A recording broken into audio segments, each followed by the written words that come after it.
Oh, Heavenly Father, we come to you this morning giving you thanks for allowing us to see another day. We ask that you give us the strength, give us the wisdom to make the decisions that are best for the citizens in Washington County and decisions that are pleasing in your eyesight. We ask for it all in your Son, Jesus Christ's name. Amen. Amen. And the pledge. I pledge allegiance to the flag of the United States of America and to the republic for which it stands, one nation, under God, indivisible, with liberty and justice for all. Washington County Board of Supervisors now in session. Board President Carl McGee. Okay. Additions to the agenda. I want to go ahead and add Miss Betty Watkins. She has a concern with her tax rate. Miss Betty Watkins to the agenda. Ms. Brooks, you have anything? Yes, I have 3 items to add to the agenda. I want to add Ms. Baldwin on Black Bayou Road to the agenda. Baldwin? Yes. Also, I'd like to add the Luther Alexander Building to the agenda. That's the library? No, the Luther Alexander Building on Theobald I Street to got the you. agenda. I got you. I'm sorry. And the third item, I'd like to add to agenda a pilot project for to look at small housing, little houses. I think that's the correct terminology. Okay. Now, we also want to add a resolution for retiring Chief Reuben Brown, and hopefully he'll show up this morning. We'll present that to him on his retirement. Any other additions to the agenda? If there's no one else, I need a motion. So moved. And a second. Thank you, Jerry. All in favor, show by sign of aye. Aye. Any opposed? Motion carries. Okay, and the minutes. Any deletions, corrections? Not, I need a motion. So moved. And a second. And a second. Thank you, Jerry. All in favor, show by sign of aye. Aye. Any opposed? Nay. I got one nay. Okay. Hey, Chief Brown just walked in. Don't sit down. Board, I would like to take a point of privilege, move it up to the agenda, and have Chief Reuben Brown come forward. The resolution. So moved. I got a motion. Second. And a second. All in favor, show by sign of aye. All in favor. Aye. Any opposed? Motion carries. That was a close one, Chief. You know, we have a resolution for you this morning. And Ms. Bernadine, if you would read that resolution for us, please. The clerk of the board, yeah. Chief Brown, we appreciate you. So here we go.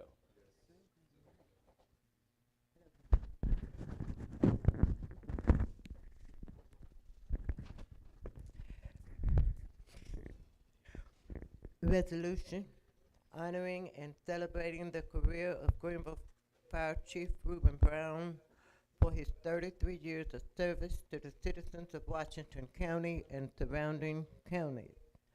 Whereas the Washington County Board of Supervisors would like to sincerely thank Chief Reuben Brown for all the hard work, dedication, and contributions made to Washington County, the city of Greenville, and the surrounding counties as fire chief. And whereas Chief Reuben Brown, we thank you for your 33 years of service, of which 13 were as chief of the Greenville Fire Department. Your tenure at Greenville Fire Department is how most people will remember your loyalty and dedication, and when placed together, is a master class of success. That is exactly what you exemplify. Whereas Chief Reuben Brown, your professional and operational expertise has been pivotal in the success of the Greenville Fire Department and for Washington County and the surrounding areas. And whereas Chief Reuben Brown, you leave us with a wonderful legacy for family, friends, and community alike. Your warmth, resilience, and unwavering love for this county and community will forever be remembered as the professional gentleman in the fireman's uniform, whereas it is the desire of the Washington County Board of Supervisors to express its deepest gratitude to Chief Reuben Brown for his exceptional leadership, dedication, and contribution to the fire service, the citizens of Washington County, and the state of Mississippi. Now for be it resolved that the Washington County Board of Supervisors congratulates Chief Reuben Brown on his retirement for his exceptional leadership, dedication, and contribution that will continue to have a lasting impact on the county and surrounding counties, and he is hereby recognized and honored for his 33 years of service to the citizens of Washington County and the state of Mississippi. Be it further resolved that this resolution be placed on the permanent minutes of the Washington County Board of Supervisors, and that a copy of this resolution be presented to Chief Reuben Brown. Resolved on this 4th day of May 2026, Washington County, Mississippi, Carl McGee, President, Attestation, Marilyn Hansel, Chancery Clerk. Thank you, Ruben. We're not finished. Hold on. David? Oh, no, we're gonna present that to you. We're gonna take a picture with that, so don't go anywhere. No, hold on. David, Lee, I'm coming to you next. I echo everything written on that paper. I have seen you over and over and over again give up yourself to reach out and help others. So as you're moving on today, I just want to say what I saw more than anything in you is I saw how big your heart is and how much you did for the people in this community. So thank you very much. All right. Lee?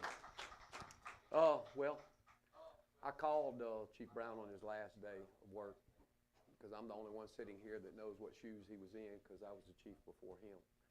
And I'll keep that discussion between me and him, what we had that day.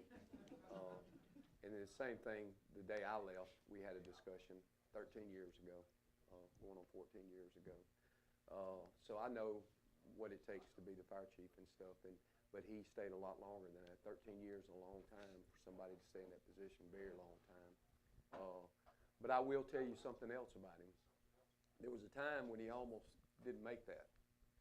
I was the engineer, and I'm bringing this to his remembrance. He'll remember this when I say it. His very first day on the job, I was the engineer on Engine 1, and he come in. He was a young man out of the Navy. He'd been in the Navy. Come in, boy, he was just doing a bang-up job. He was really getting at it. I said, this guy, he's really at it. So we worked 24 hours and off 48 hours. Well, we got off that 24 hours. The next shift we come back on, no Chief Brown. I said, I know this guy, man. He's done good. He's great. No Chief Brown. I said, where are you at? What are you doing? Oh, I thought we got 2 full days off. No, you got 48 hours. I said, you better get to work. So he almost didn't make it. So he went from that to being the chief. So congratulations.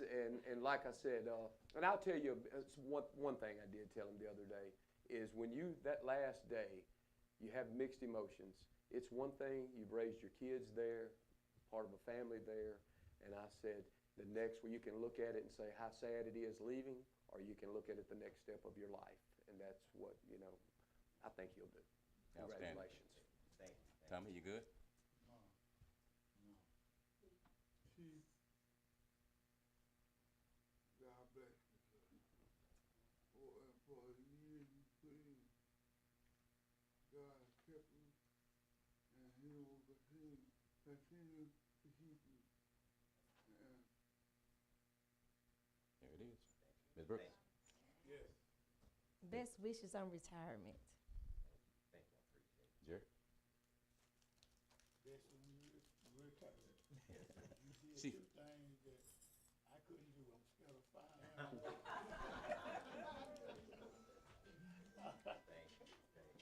Chief Brown, congratulations on your retirement. Like David said, we've watched you. We've seen your passion. We've seen your commitment to citizens not just here in Greenville, not just Washington County, but around the entire Delta. We watched you doing weather events, providing assistance, We've seen you hustle to help burned out families, help them get back on their feet. We've watched you do fundraisers for the Boys and Girls Club and other nonprofits. You're retiring, and that's outstanding. But with the passion that you have and the fire that's burning in your heart, you're not going anywhere. We'll be looking to see you on the trail as usual, and hopefully not soon with a disaster. But if anything happens, we know you're there. And trust this, we'll always be here for you. Thank you, Chief. Now hold on, don't go anywhere. Now you can say something, but we're gonna have to take a picture, yourself and the board with that. But if you wanna say something. I do. Again, good morning. Just really speechless. I know President asked me to be here this morning, and I really didn't know why. And again, Chief Gordon, thank you. Again, a conversation again that was really dear to me, and I really appreciate it. Bishop Benson, again, I thought about him. 13 years ago, he sat on the city council, and again, he said yes. He voted yes for me to be fire chief, and so I really appreciate that. I always have admired you. Again, thank this board. Thank you all for all you all have done over the years. I definitely couldn't have done it without the grace of God. But again, the men and women of the Greenville Fire Department, they're the ones that have supported me over the years. I was only a symbol, and they're the ones that really got it done. But again, I'm retiring from the Greenville Fire Department, but I never retire as a servant. And so again, the Greenville firefighter, that chapter have closed, and so I'm thanking God and look forward to this new chapter. Again, the servant live on. So again, thank you all. All right, let's go. Come here, Chief. Chief, come on back around here. Miss Carter, figure somebody to get us a picture, and everybody come on in. The entire county family. Come on around, son. We're gonna get this picture, David. Get ready. Get this chair back now. Let me get this chair. Get these chairs out of the way. Get these chairs out of the way. Bring Tommy right here. Bring Tommy right here in the middle, Councilman. Since you voted for chief. Since you voted for chief.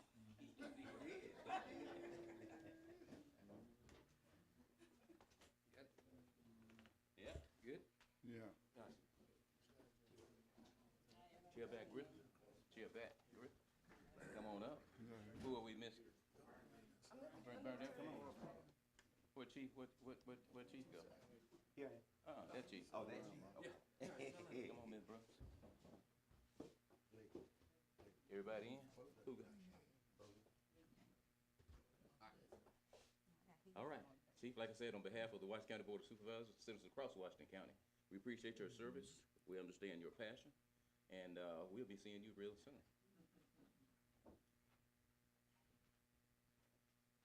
All right. That wasn't that hard, was it? Thank you. Appreciate you. I appreciate you all putting up with us and your patience. And we'll get right to the agenda. We'll move as expeditiously as possible. Everybody has a busy day.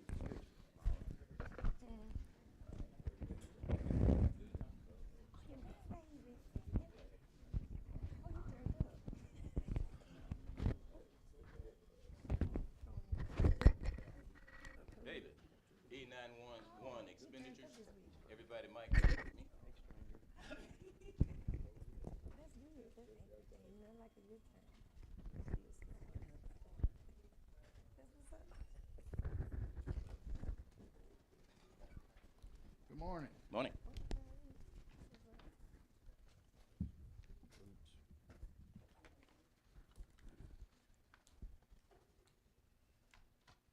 This you? I have to present to the board the E911 expenditures for the month of April. Total was $32,325.60. Need a motion? So moved. And a second. All in favor, show by sign of aye. Aye. Any opposed? Motion carries.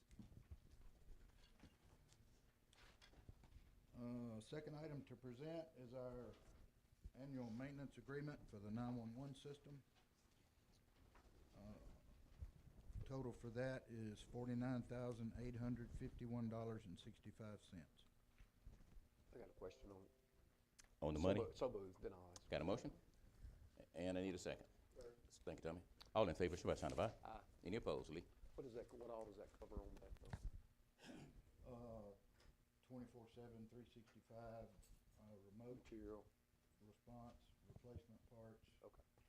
travel time, text, all of that's covered in this maintenance agreement. Have we Basically- used that much over the year? I mean, do we see Oh, where yes. that's Yes, because beneficial for us? it is, and you can't just look at the money, you have to look at, with this agreement, things get fixed in hours versus days. Okay. So that's the importance of having it. And this is our alarm, Ma'am? this is for our alarm across the county. No, ma'am, it's for the county 911 system. All right. I'm gonna go back to the alarms. Where are we on that? I know we're trying to get them all upgraded. Where are we on getting all the alarms throughout the county? You're talking about the outdoor warning siren? Yes. Yes, that's correct. Okay, yeah. Our last check we did, we couldn't physically do it, so we just did it and reached out to the community, and around half of them are working. And I have reached out to the vendor and requested they bring however many people they need for however long they need to get it figured out and get everything working right. So we're still. My biggest concern is back in December, we had this big conversation about it, and at that time we were half working. And so we still at the same location, half of working. What do we need to do to move forward? Do we need to change vendors or what?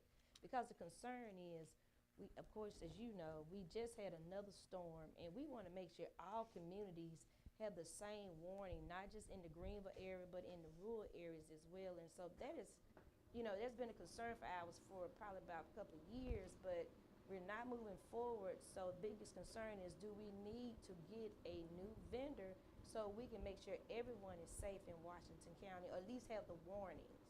Because I would hate for us to go through what happened in another state where no warnings were given. Right now, we're in the middle of the bid process to replace them all. Okay. And A new that's, system. that's A what new we. system. New system, yes. Right. That's what we need to focus on, is doing that, because they're old and worn out. We fix one, another one breaks. So have we done the advertisement? Can't hear you, Ms. Carter. More than likely be done with it, hopefully the first meeting in June. Okay, my biggest concern is making sure that we reach out to vendors. I would hate for the same company, and that's the only company that's not aware of this bid. And so the concern is making sure we make sure that this bid gets out, so vendors know that we're bidding this out, and, not just have the same only vendor to bid, because there are other bid companies that do this same service. That's my biggest concern. When does the bid process close?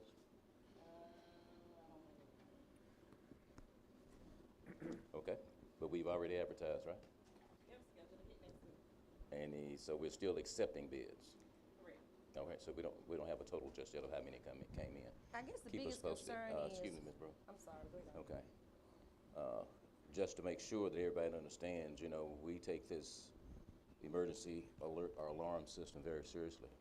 And this board and this emergency management system, our agency, our department has moved in order to replace the old antiquated system, not just keep repairing it, but it's time that we make the investment to upgrade, and that's what we're doing. Ms. Brooks?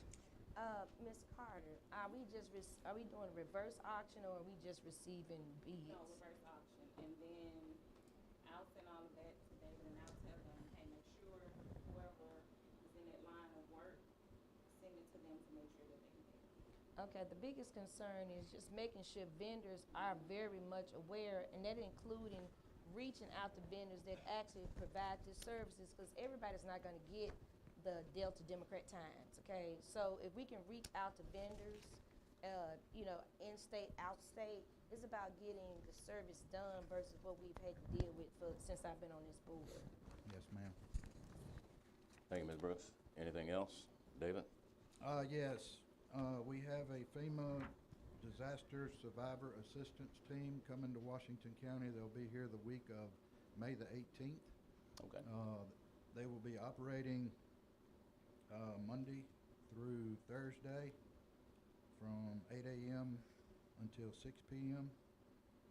And Fridays and Saturdays, last I heard, people that had mobility issues that didn't have transportation, they were going to go out into the community and do with the individuals what needs to be done.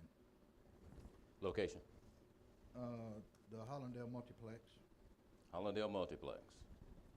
All right. Anything else you'd like to share? One more. Hey, now. I'm gonna ask the media, can the media most definitely put that on the news so citizens will know that if you had any injuries, had any incidents during the FEMA need assistance, that they can come to this and get the assistance from FEMA? Because a lot of times, you know, people maybe in a certain area may know, but I think the media really needs to carry this so citizens who was affected by our last storm can possibly get assistance. Yep, you know, I saw it a couple of times when they were in other counties, and of course we talked at that time to make sure they were coming here. So you're absolutely right, Ms. Brooks. We need to make sure it gets communicated, just as they've been doing in the past. Anything else you'd like to share, David? I have one other item, request to pay for our annual domain license. How much? Delta Ready, $34.98. Can I get a motion? moved. And a second? Second. All in favor, show by sign of aye. Aye. Any opposed? Motion carries. Anything else, David? That's all I have, Any, ladies and any gentlemen. questions for David? We appreciate you. Thank you. Thank y'all very much. All right. County engineer.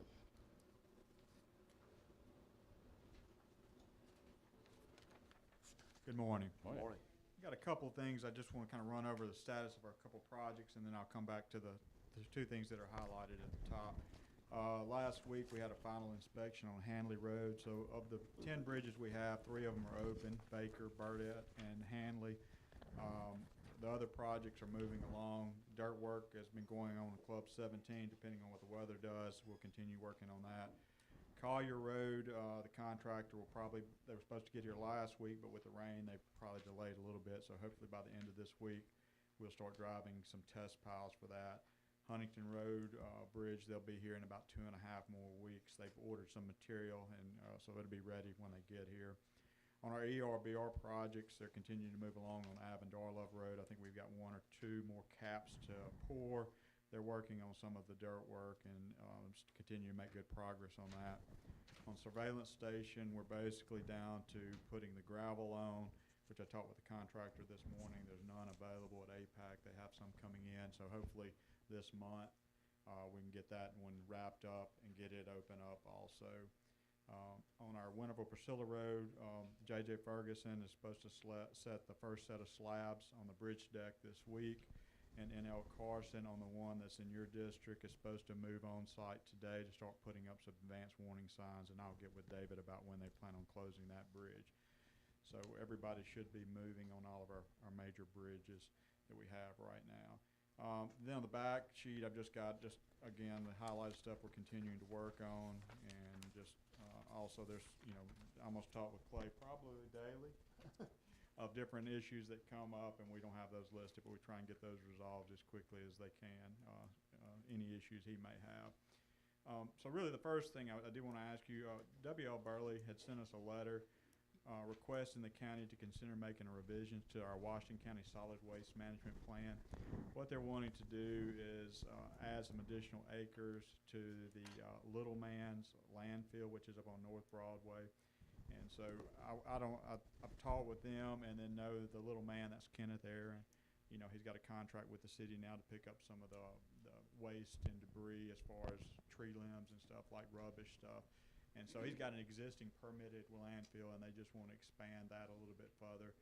And so what we can do, if y'all want to move forward with amending the plan and adding this addition of it, which I think is warranted and probably good for the overall system, to have somebody local being able to maintain some of this debris and stuff, which he's already doing. It's not going to change the scope of what he does. We're just going to give him some more acreage. I can work with our consultant who had done the plan years ago, Miss Shelley Johnston, and we can reach out to her, do what we need to do to get the plan amended and resubmit it to MDEQ if y'all want to pursue that. Need a motion to approve? So moved. Point of information, where is this location? North Broadway, if you go, like you're going to the airport, instead of going to the airport, you take a left, you go up to a bridge, it takes a 90-degree turn to your right, it's right there to your left. Thank you. Yes, ma'am. Any other questions? I got a motion and a second. All in favor, show a sign of aye. Any opposed? We will get Motion moving with carries. Ms. Johnson and get that taken care of and make you all aware of what progress or if we need any kind of meetings or anything. So the next thing, we had a meeting last week with State Aid, and they had it for all the county engineers, and they just talked about what we did last year and what's going on this year. And one of the things they talked about was, making sure we had projects programmed. There's 2 bridges left on our program for LSBP. One of them is Williams Bayou Road, which our plans are at State Aid. We're waiting on approval of those, and we'll hopefully have that a little bit in the next month or 2 to advertise. And then another one that leaves us with 1 bridge that we haven't submitted plans on. We've done the surveying work and some other stuff. So we really need to submit some more plans for LSBP eligible bridges to the state to have on our list of what we're planning on doing. Because one of the things he talked about last week, they've deployed $9 million out of this pool funds, and they have some more pool funds available because that's where we're going to be getting money right now because we've spent everything. But of the $9 million they've deployed, Washington County's gotten over $2 million. So we've got 22% of that pool money over the entire state. So we want to keep a line of bridges showing that we're making progress. I don't want to just stop with that 1 bridge and say when we get finished, that's all we got. So what I've done, each one of you should have a list of, this is all bridges in the county that are LSBP eligible, and each one of you should have an individualized list for your district of, there's going to actually be 2 copies in there. So behind that list, there'll be a list that has all the bridges that are in your district that are eligible under the LSBP program. And so if you have a grade bridge on that list, that means it's closed. So all the bridges will have several things on there. You'll have where you look under the ADT, that's how many vehicles a day go over it. Then it'll have the posting. If it's got a K, it means it's closed. If it's got a P, it means it's posted. If it's B or A, it means it's open without restrictions. B means they probably should post it, but A means there's not. So if you could just take a look What at does P stand for? it just means there is a posting on there. There's something that says, hey, you can't exceed this weight limit. It could be Okay. anything from All 3 tons to 22,000 pounds, but it has a sign on it at the bridge. So if you would look at that list, there's 2 of them. If you just put priority 1, 2, 3, 4, whatever you want on yours, if I can get their top 3, we'll start and do 1 for everybody. Then we'll do 2. And then we'll do 3, but we'll start with the first 1 from everybody, and we'll put it on we'll work up a program, bring it back to y'all for approval, and then we'll submit it to the state and start working on it. I have a question. Yes, So we have, going by this list, we have 5 bridges that are closed, That are LSBP eligible, yes, ma'am. and they're closed. Those are closed right now. And we have 3 in District 5, 1 in District 2, and 1 in District 1. Correct. So I would say if we got bridges that are closed, why wouldn't we want to make that priority? Well, like Cox Road, that may be one that we just want to talk with the landowners and take it off the system because it's been closed for 20 years, probably, 15 years. Okay, what about Macmillan Road? That's why I put it for each one of y'all in your district. If some of them probably need to be closed or that we don't use, like this Fry Road Bridge, it's been closed forever.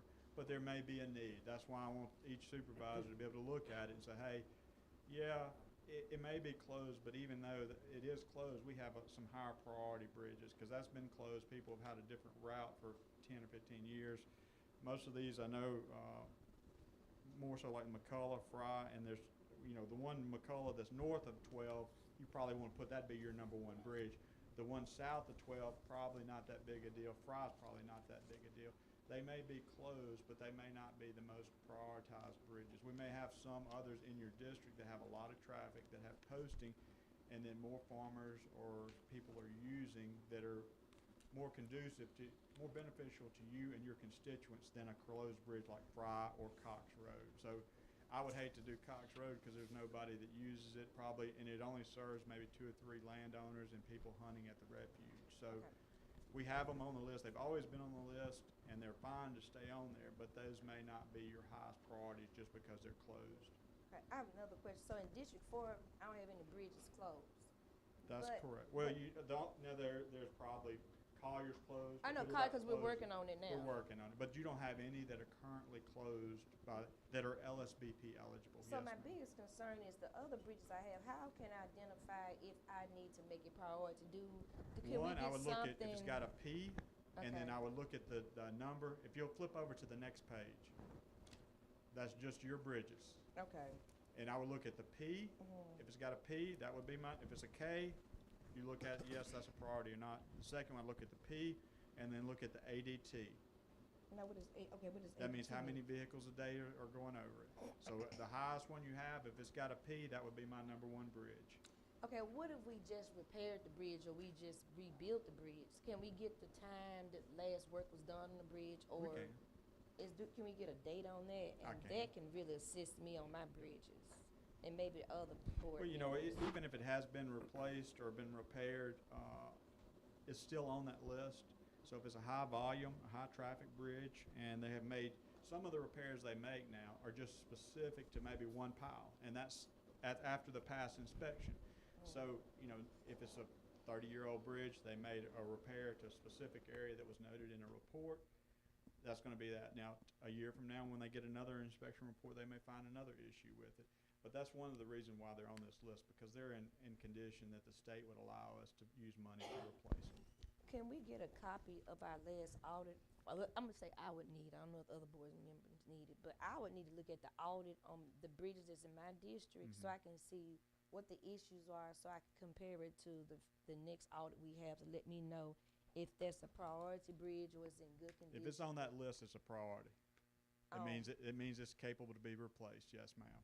All right, I guess the So every concern- one of them is a priority. I just need you to tell me which one is the most beneficial to the people in your district. I got you on that, but I need to identify which one would need the most work than any other, so we won't go into a situation of of the bridge being closed. That's why I wanna look at the audits that they did on the last time Okay. an audit was done on the bridges in District 4, so I can do a comparison. I can come back and make a recommendation to you for District 4. Okay, that's fine.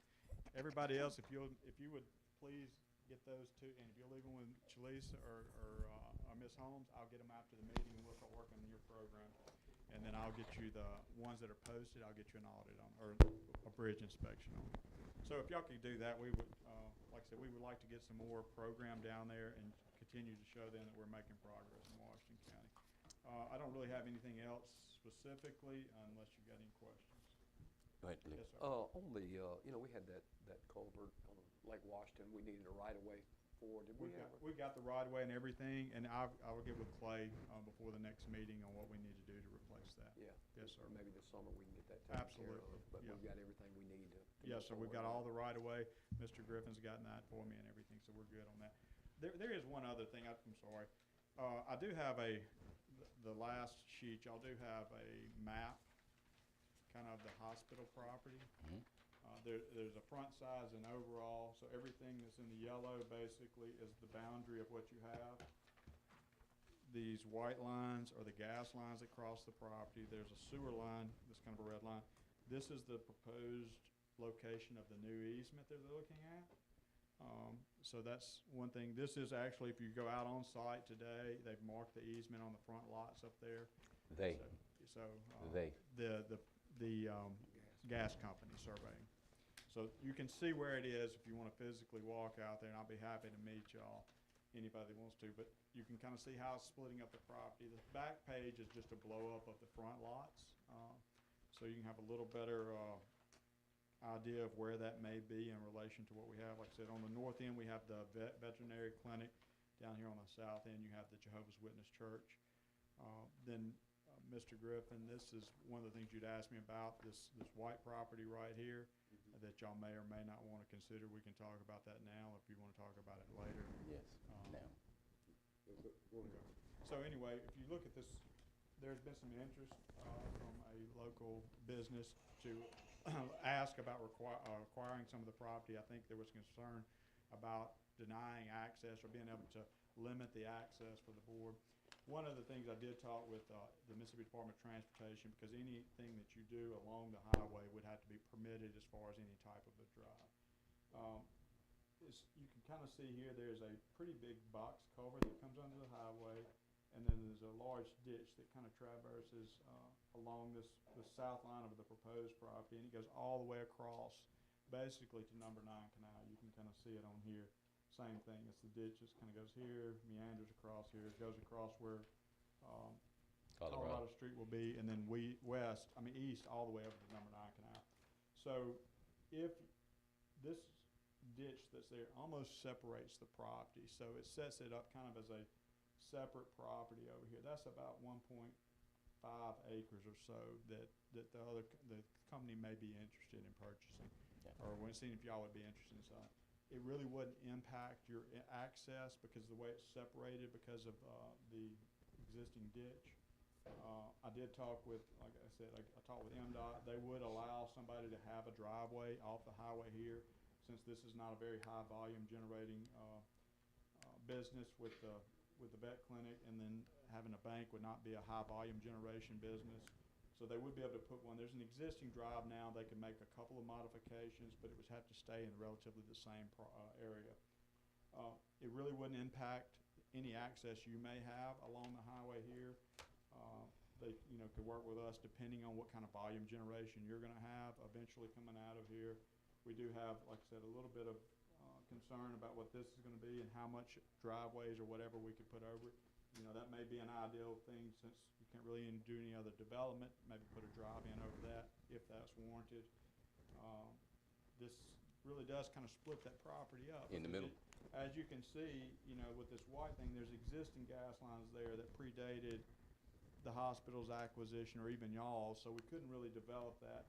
So it left us this nice little area right in here, which again will be split into into almost 2 separate parcels. But this north parcel we're talking about that's got the white hatching on it, that really wouldn't impact your access to the property to the east one way or the other. Everybody It's understand? really kind of separated its own stuff if we wanted it. Everybody understand? No questions? What if the county wanted multiple access points? You might possibly be able to have 2 drives off of here. It depends on your volume generation. It really depends on what you plan to do with the property. And I really can't answer that other than that I did speak with them. That's the big thing, volume generation, how much you anticipate coming out of here. And we had some discussions, a decade or so ago, because if this was going to be the front entrance. And, there was discussions, we talked with them about having a traffic light and signal up here, which they weren't really interested in allowing that to happen just because of having such a close one next to the Lowe's and Walmart. Years ago, did y'all have a discussion about a frontage road along between that current commercial property and the ag properties? No, sir, we did not. There not a frontage road per se. What you could do, and you're right, what you may have is have one large entrance come in and put some frontage, or allow the one entrance to be the service of the frontage road to everybody, instead of having the way it's set up, you really wouldn't be able to have multiple points of egress into the property. And really with the pipeline, you're going to be limited to almost, really the developable property is really going to be back here somewhere, because you've got this small piece right here that would be developable. You can't do anything here, maybe put a parking lot on top of it, and then, if you're putting any kind of a building, you might could put something here. So a small frontage road or something that would come in, somebody would have to have one access and maybe have multiple businesses off of that probably would be the most beneficial to do something like that. Now, so you're talking about on top of the gas line? If you put a drive in, that's one of the things that, we have to get a permit, but that is not, that's what typically happens. They'll let you pave over it, but that's about as far the extent of what you can do. All right, board, you need to consider that south corner that has the white lines on it. Ask you where you want to dispose of it, let it go, put it out for bid, or what? You do have interested people in that property? Yeah, I don't see, the way it's broke up with the ditch there, it's not a whole lot of use to us on that side with the road, but I would say move forward and put it out for bids if people have interest on it. Anybody? I'd like to, before we put out the bid, I'd like to just ask a few more questions, because, Go ahead. it could be, I don't know, I know you putting your piece out, but I'm just looking at the environmental piece. Could we just wait until the next board meeting, Oh, just yeah. so I can just do my research? Because I want to be comfortable on something like this when we're dealing with a gas line. Oh, no, no. All right, that's the way from, I see it right here, but it's not that far. I see where we are, but I just wanted to ask so I can be comfortable taking okay. the vote on For any something board like member who this. decides to go out and take a look at that property, Yeah. take a look south, no, North, north it's North. north. of the North. drainage ditch, Yeah. right next to the animal clinic. Now, if the board decides to move forward, Mr. Attorney, what is the next step? The next step would be for the county engineer to, and he's carved it out. We can get with them and see exactly what, you know, the Appraisal. amount of property they have in mind. We need Did appraisal. they ever tell you what they wanted? I did talk with one of the board members a while back, and I did speak with the president of the organization, and we talked about that area. He was out of town last week, and we're supposed to go physically look at it, but that was consistent with what he and the board member talked about as their interest was in that piece north of the ditch. And they interested in about an acre? It's about 1.5 acres, because you're really, what we did, what you have on the front is basically parts of a subdivision. Okay. So what I would do would be sell the piece of the lot 1 that you don't currently have, or that you currently have, and then all of lot 2, which basically goes to the center of the ditch. So if we did that, that gets to be about 1.5 acres. You know, you could really actually almost go back and pick up this area. I will meet with them again and see if that's what they're wanting to do. But right now, I think that's kind of what they were looking at, is that consistent to about 1.5 acres or so. And I do think we may, once the board decide whether or not it's going forward with it, we may have to look at whether or not we can advertise. Appraisal. Well, we can do an appraisal to determine what's the approximate amount, but, you know, and then advertise for bidders. Just to see, you know, what we, what kind of bids we can get for that property. Okay. Bank's interest. And the bank Don't indicated. say, No, I'm not finna call a name. That's just one. The prospect indicated that they trying to do something the latter part of this year, as I understand. That's my understanding, Yeah. yes, sir. So, let us see what we can do along those lines and marking our report back. But in the meantime, if board members, Ms. Brooks, y'all want to go out there and take a look at it, I encourage you to do so you can understand fully what this property looks like, okay? And determine whether or not this is something that you want to go forward with. Any questions? Everybody good? And I think you try to encourage some commercial development out there. Right. And it's a local business that's interested in building a new facility here, That's you know, correct. and adding some enhanced value and commercial property to that area, I think. So, Everybody good? Anything else you want to share, Mark? that's all. Thank you. All right, thank you. Road manager. Mr. Hooker, are you leaving? No, ma'am. Okay, because we got another issue we got to deal with, the black body. Good morning, everybody. Hey, now. Kind of touch base on several things this morning, try not to take up too much time. First thing I want to touch base on is past recent weather event we just had throughout the county. We've seen damage from trees on homes, roads throughout the county. We've been working in a timely manner to get it up. We're looking pretty good on getting it up. It looks like here this week we may possibly see another front of it about Wednesday.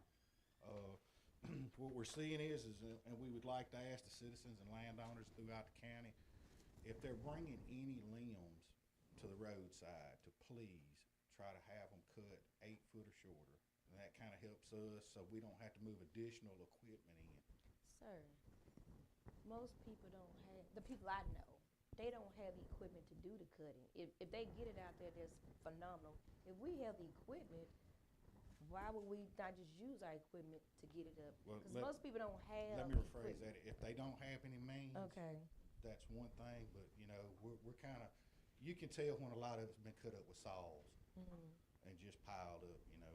So that's kind of what we're asking, because what we've seen them bringing almost whole trees Right. up to the road. I've seen a lot of trees. Right, right. So that's kind of what we're asking, you know. It's one thing, you know, bring some limbs and they can't cut them up. Yeah, we'll accommodate that. So let's say they have a tree and it fell, and they actually got, because some of these are old trees, and they can't cut it up. We're not gonna bypass it, are we? No, Okay. no, but it got to the road somehow. And you know what? If they got it to the road, praise the Lord. So But we're not gonna that's- expect them to try to cut it up either. No, no. Okay. But what we are seeing is we're seeing contractors go in and cut it, and they're charging fees to cut it, and they're bringing it to the road. That's kind of what we're seeing. But if it's in their yard, what is the problem? It's no problem if it's in the Okay. yard. We're just asking on the roadside. Okay. We had an incident yesterday where a contractor came in and cut up trees, took a tree down, and put a huge mound of trash in front of the house and hauled off some debris. And of course, they went to their personal lot with it and didn't dump it in the county. But if a contractor comes in and do the work, the contractor has a responsibility of removing the debris Okay. normally. I have a There will question. be situations where citizens will get assistance with things being on side the road. So my concern is a citizen has a big tree to fall in their yard. Say some elderly people. Mhm. And they want the tree moved to the front of the yard because they have no resources of doing it. Mhm. So if they call someone to cut the tree and move it up to the front of their yard, you're telling me the county can't pick it up? No, what I'm telling you, we're gonna pick it up. Okay. But you will need to know the circumstances. Absolutely, you'll get it. So We've people done have to that tell- before. So you're saying they gotta tell you that I'm old, I'm disabled before No, they they don't. pick it up? If you know of a situation, Ms. Brooks, let us know. I don't know the situation. If you 'cause know of one. I don't know of any situation. My biggest concern is I would hate that we have people getting the trees to the front so the county can pick it up, whether they can cut it or not, and we bypass it. I just don't want to see Washington County to do that to anyone. I No, don't think we're there's not- anywhere in Washington Yeah. County that a tree has been left. Well, I just want to be No, clear because he we're- said cutting it up. So we and way We're past not Some people that. can't cut bypassing it up. We're just kind of like President McGee said with the contractors. Okay. That's kind of what we're seeing. Well, I'm saying some people may have a cousin that may be a contractor and the tree is in the heart of their yard and they don't have anything, and the family member or just somebody being nice to come and assist them to get it to the main road. If they can't cut it, or if the contractor just cut it up for them and left it came out their yard, and I think we should pick it up. You see a situation like that, Ms. Brooks, let us know. We'll I get it. don't know if any. I'm just saying in general Okay. for anybody. All right. Okay. What else you got? Also, I'd like to move on the last board meeting we had about the tire situation we've seen throughout the county. I'm glad to report we've seen kind of a decline in the bulk dumping at this time. It's been pretty good here since the last board meeting with the tire situation. Wonderful.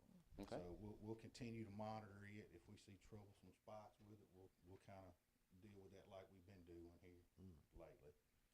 So, Have we seen an influx of people bringing more tires to the county barn? actually, no. We hadn't seen a fluctuation with it. Anything else, Clay? Yeah, I'm gonna kind of run through where we're at on some of our, daily operations.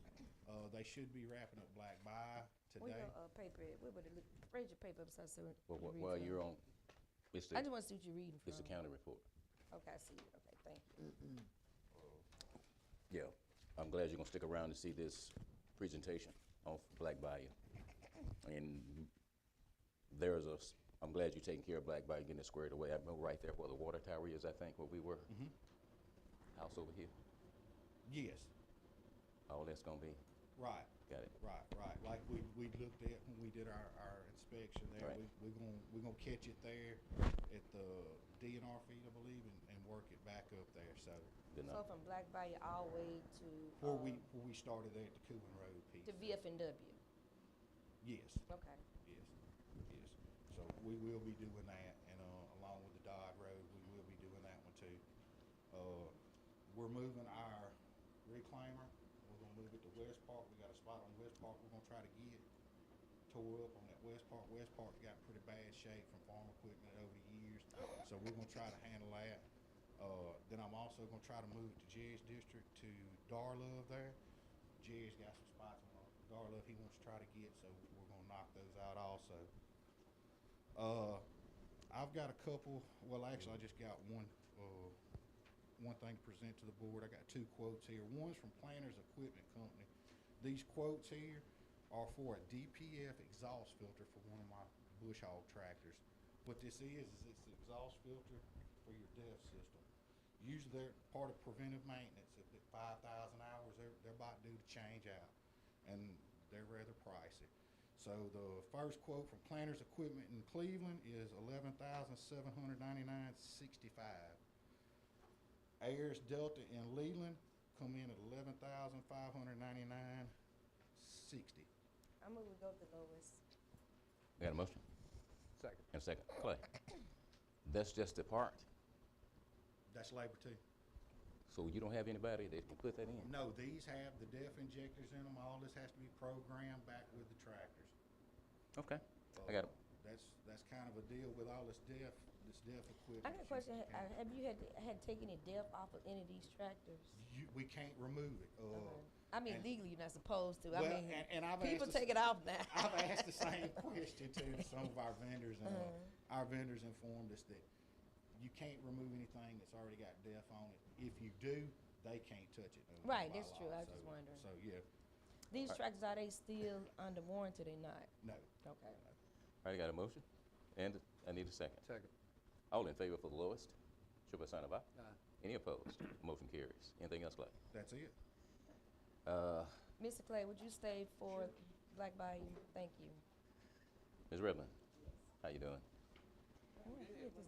Everything good?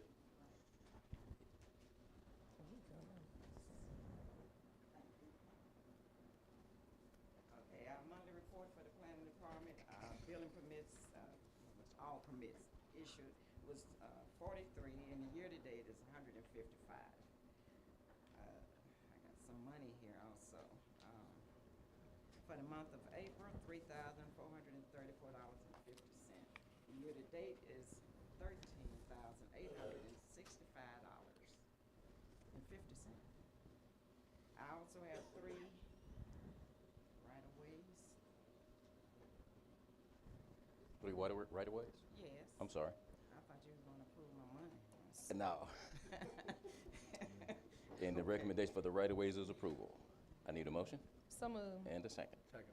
All in favor, show by sign of aye. Aye. Any opposed? Motion carries. Anything else, Ms. Redmond? She gotta read those. You gotta be right away. The right-of-ways? Yes. All right, give me a motion. No, we need to hear the right away. I'm sorry. Wayne County proposed to construct a three-phase primary power line along an old Highway 61.38 miles south from the intersection of Stoneville Road. So moved. I got a motion Second. and a second. All in favor, show by sign of aye. Aye. Any opposed? Motion carries. Okay, Moss Construction. I have proposed to construct 2 driveway entrance along the east side of Treadway Road, 1,040 feet, and 1,290 feet south of Hollingsworth Road for driveways 7 and 8. So moved. Got a motion and a second. All in favor, show by sign of aye. Aye. Any opposed? Motion carries. My last one is Tech Info. They propose to construct fiber optic cable along Wheelmount Road, Tate Road, Tate Circle, Deerfield Road, West Lake Lee Road, and Yellow Road, Walkenhorst Lane, Ellis Road, and Brentwood Cove, and Morgan Road. That's wonderful. Outstanding. So Yes, moved. Got a motion and a second. Thanks, Jerry. All in favor, show by sign of aye. Aye. Any opposed? Motion carries. Thank you. Thank you. Appreciate you. Yes. On Woods Road, I don't know if that's, we had some work on the cable company, messed the road up almost a year ago. And they still messed up, not the one they supposed to. Well, it comes in, supposed to come in, but they put a bond up or something, they go and do that. So what road is it? Woods Road. Woods. Clay? All right. Under Wood Road. Underwood. Clay, you got that one? Wherever it is, Clay, check it out, please. All right. Thank you, Ms. Ray. Ms. Lewis? Justice Court?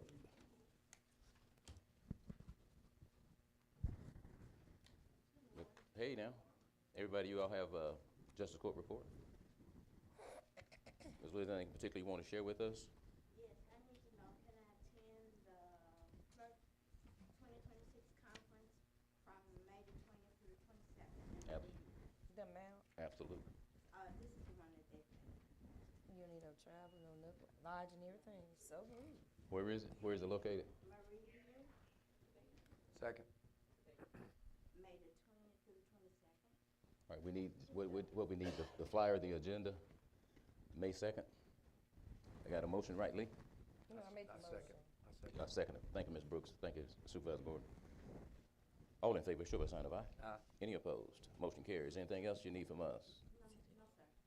Any questions, any comments on the report board? We appreciate you. Thank you. Mr. Gales. You all have Mr. Gales' report in front of you. Mr. Gales, anything particular you'd like to share with us? No, sir.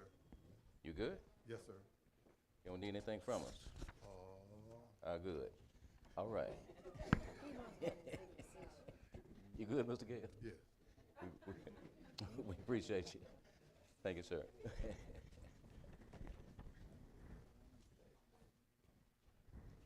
Is Ms. Moore here? She was back there, Yeah, she there. Ms. Moore. Hey, now.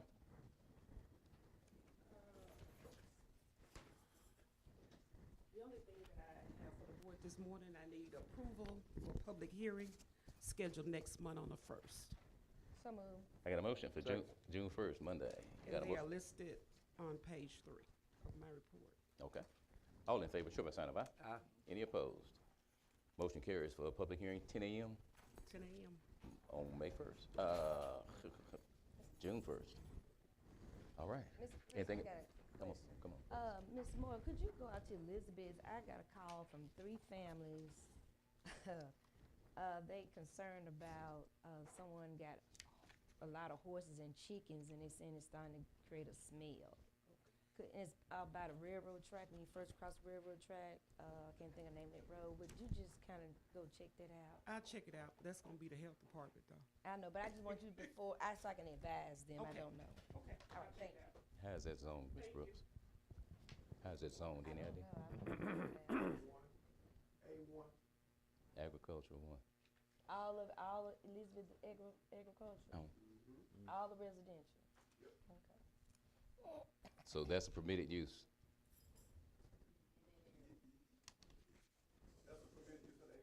Okay. Ooh. All right, Ms. Smith. Jeremy's not here. There you go. Good morning. Hey, man. I got 2 things. The first thing gonna be upgrade the existing lighting at the Washington County racetrack. Okay. Okay, I got 2 quotes. The first quote's gonna be from DeSoto Material.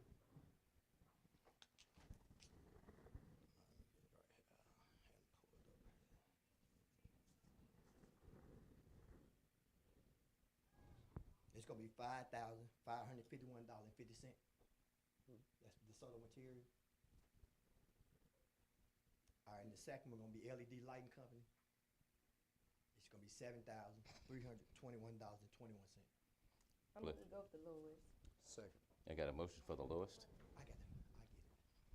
and I have a second. I had an email. All in favor, say show by sign of aye. Aye. Any opposed? Motion carries. What was that, Ms. Burdine? She just wanted the quotes. You need the I'll quotes. get to it. He gonna pass the quotes to you. I'll get to it. Anything else, Ms. Yes, Smith? and the second thing, we need the unit over at the investigators off in the E911 building, 2 4-ton unit split system, need to be replaced, upgrades, 28-year-old system. It blows the terminals off the compressor. Give us the prices. Okay, the first one's gonna be from Upchurch, it's gonna be for $18,500. And the second one's gonna be from Bowling Heating and Air, it's gonna be $16,809. You only got 2? Yes. Let me leave this closer. Yeah, that's good. Any questions, comments? I'm gonna go to the lowest. Second. Got a motion and a second for the lowest. No questions, all in favor, show by sign of aye. Aye. Any opposed? Motion carries. I do have a question, okay? Um, That is for both of them. Yes, that's both of them, yes. Anything else? No, that's it for me. Okay, appreciate you. Next meeting, we'll be looking forward to seeing Joel to give us an update on the exercise court. Okay.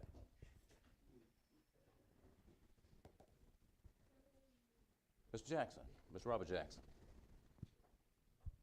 Oh, I don't see other Mr. Smith though, but I guess, is he here? Oh, you don't, thank you. Thank you, Mr. Jackson. Thank you, Mr. President. Good morning, Board of Supervisors. My name's Robert Jackson. I'm from Marks in Whitman County, and I serve as chair of the board for Mace. As you know, Mace is located here in Washington County, but it served the entire Delta. At one time, we had organizations throughout the Delta, and I'm currently the director for Whitman County Development Organization. Mace started us back 49 years ago. And I know I don't look that old, but I've been there 49 years. We have, sponsored the Blues Festival for 49 years as well, and we're currently doing some planning, so we wanted to meet with the board to tell you some things that we need, some things that we'd like, and you've worked with us, very diligently over the 49 years, and we look forward to continuing that. 49 years is a long time, and we're gonna have a good time this year, but we're also looking forward for the 50th anniversary, and we're gonna need your assistance with that as well. With me, we have some members of the board that are here. Frank Jackson, I think,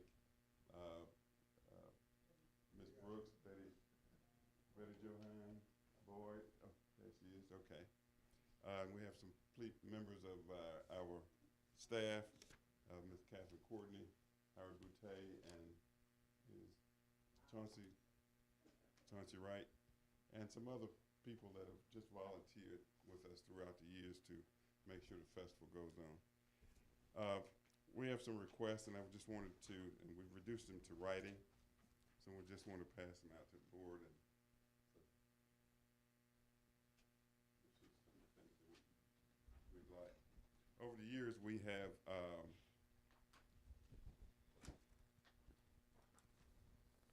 done a contract to cover those things that we need, and we'll hopefully be no different this year.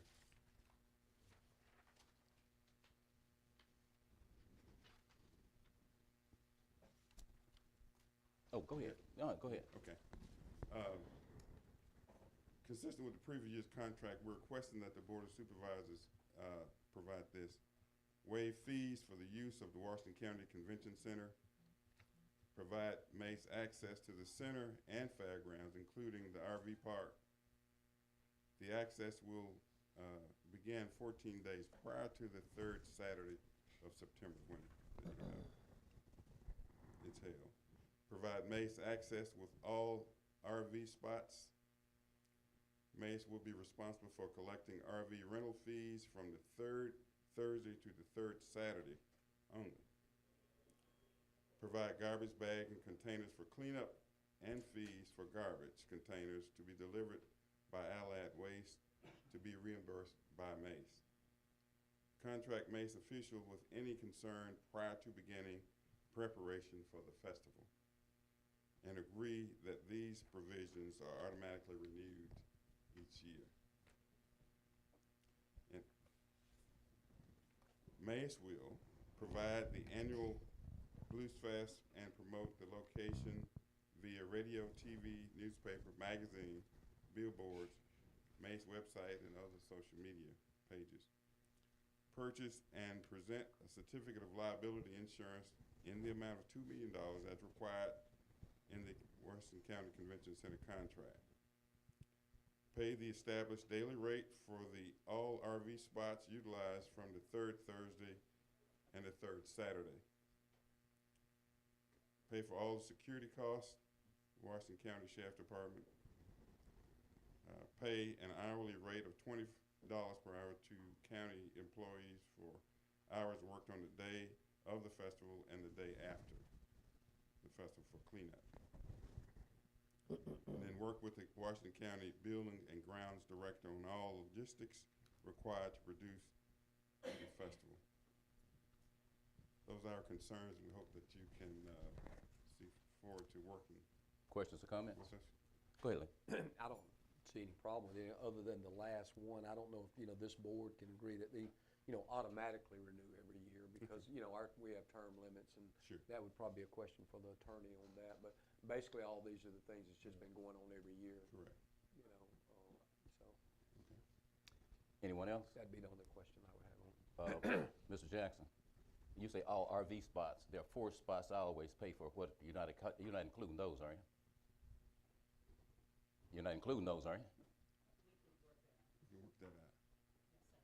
We might charge a little bit more, though. Well, I'm glad you No, said that's that. Now, we had an agreement last year where we would receive fees, and I don't think we received those fees to date. You hadn't paid us. Is there a reason why not? Sure. Come on up, give us your name for the record. One reason we not paid is because there was some discrepancy in the amount that we were supposed to pay. We were at one point paying the $25 per day for Right. each RV, and during the 2 days prior to the festival, there was some concern about increasing it to $55 a day. So we were waiting to get a final deal from the county. Okay, well, we never talked about increasing the rate to $55 a day. What we did ask, we thought we agreed to, is that since you all didn't have insurance, you would come onto the property and you would share half of the RV revenue, whatever that total amount was, with the taxpayers. Well, we have insurance as required in the contract. I'm not sure what additional insurance is required. When we found out on that Thursday, Friday before the festival, we called around, and each company we contacted asked why were we getting that when it should have been plaintiff liability coverage, because they were saying if it was considered as a campground or campsite, then they couldn't insure it. Well, we have our own attorney, and I don't know who they may be, but, We contacted several insurance companies. all right, but the understanding that we had was that we would receive 50% of the RV revenue. And to this date, we have not received, not only have we not gotten the 50%, we have not even received the $25. I explained why we did get that, but the thing is, in terms of the $50 or 50%. I don't know. I don't know where that was approved. Yeah, We don't have anything that says that was approved or anything. Okay, well, Contract the, was signed, the 20, said $25 per day. I do have a question. The 50%, I don't remember the board taking a vote on that. Did the board take a vote on it, or you and someone else had this conversation? yeah, whether the board took a vote or not, it was an agreement that we had with them, I know that I that. had. I You have a understand. problem with it? I do have a problem, Okay. because this board makes the decision, is the Washington County Board of Supervisors. Okay. And this is my first time hearing about 50%, and it didn't come before the board. Now, All I right, well, let understand me- you may have had a conversation with the board, but this board consists of 5 members that was elected by the citizens, and we did not take a vote on Okay. 50% Let me, increase. let me help you with this. Yeah, When the board is out of session, okay. and we're not meeting, I have to make decisions that are in the best interest of the taxpayers. If I'm wrong, Mr. Attorney, you tell me. Excuse me, Ms. Brooks. If I'm wrong, Mr. Attorney, you tell me. Well, you're right, however, it has to be ratified at the next board meeting. Okay? Well, Mr. President, You may I gotta speak? excuse me. Let me think. Go ahead, Ms. Brooks. I understand, but at the MAS meetings we go to, we talk about the role of the president. And MAS, along with Mississippi State Institute and Attorney General, they all said the only job that the president has is to only preside over the meetings, because actually we do not have an executive branch of government in Mississippi County government. We don't have a president. We just have a board of supervisors. So really, all the members serve as the executive branch of government. The president is not like the mayor of a municipality, where they over day-to-day operations. In county government, the county administrator is over day-to-day operations. So any decisions that are being made, now, if it's inaccurate, MAS, Mississippi Association of Supervisors, along with the Attorney General's office, advised this to us. So if it's something new, Mr. President, would you please share, has something changed, that the only role of the president is to provide over the meetings, and that the county administrators over day-to-day operations. Okay, let me help you with that. I'm talking to the attorney now. Has anything changed since then, Mr. Attorney? Now, it's been consistent, Ms. Brooks, that when the board is not in session, the board president may make a decision subject to ratification by the board. So Okay. is that a state law or is that something Washington County does? No, that's the general practice, the custom standard practice and procedure for county governments, So okay? could you get that in writing for me, please? Okay. Because this is all new. Okay. Because MAS and the Attorney General Office are saying something totally different. Because counties now have county administrators. So you mean to tell me that the county administrator doesn't have that authority and the president has more authority than the county administrator at this point? Never told you that, Ms. Well, what are Brooks. you saying then? Ms. Brooks, I will get that to you in writing to the board, okay? Okay. All right? All right, anyone else? Go ahead, Lee. I'd just like to make the motion that we accept this with not the last, with the agreement of year to year, but I would if it's an agreement with y'all, I would also like to add, so we don't run into this anymore, that within 60 days after the festival, all invoices are satisfied, and that way we don't have this, question when it moves forward, if that's agreeable to Yes. y'all. So I would make a motion that we add that to it. So And moved. Second. I got a That's motion. if the attorney. I got a motion and a second. I still have a question. The taxpayers have to be paid. We have no problem in paying. Our contract calls for $25 per day. It was not approved anywhere that we had in writing, other than the contract. we Okay. have with you. And we So, are prepared to pay that. all right. We, Now, you do realize that you didn't have insurance. No, we had insurance according to the contract that we have with you. All right, your insurance covered one day. It covered the 3 days for the festival at $2 million. Let me get you a copy of your contract unless you have something different. Okay, we'll review it, and I'm not talking about the old one that somebody scratched out and hand wrote on. That was signed for September. Okay. I got a motion and I'm sorry, Ms. Gordon. You done? Yeah, I'm done. All right. I got a motion and a second. All in favor, show by saying aye. Any opposed? Motion carries. Anything else, Mr. Jackson? Thank you, Mr. I Chairman. have a question. Has, Charlize, has May start receiving their allocation for the $30,000? No. That's in the budget. Why is it that we couldn't do it? The attorney, could you tell why they couldn't do it? Very much so, and I really don't think you need to go into that. I think if we're gonna do it, we can talk about it now. 'Cause I asked the Well, let's question. talk about it. There's a specific statute that precludes, that identifies organizations that can receive donations from the county, Okay. all right? And if you would look under the statute, and the statute is 19-5-93. And what does it say? And I would caution you because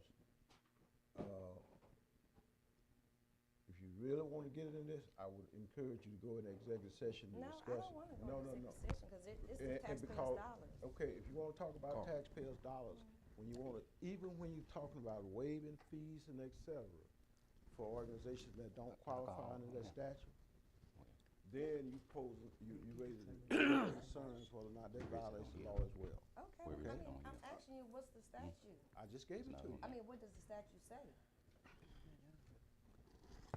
Oh, you all gonna, No, I'm No, trying to get some understanding. If she insists on doing it in open session. oh, no, they don't, she can't, well, she insists on that, is it appropriate? Yes, it's Mr. very much Attorney. appropriate, because we're not talking Mr. about Jackson, personnel. while he's looking, I just would you, wanted to- Well, I just wanted to say You that talking about something that's legal. MACE is an organization that's established under the laws of the state of Mississippi. We've received appropriation from the state of Mississippi. I can't see why we couldn't receive anything from Washington I County. just wanna hear what statute Hold he's it. talking. oh, no. The statute, section 19-5-93, provides that there are certain donations to charity organizations, certain charity organizations that can be made.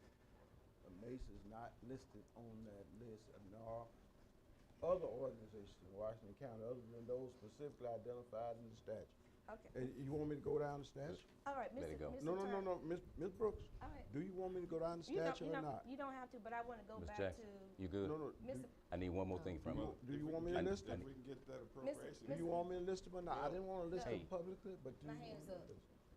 My hands. Come on.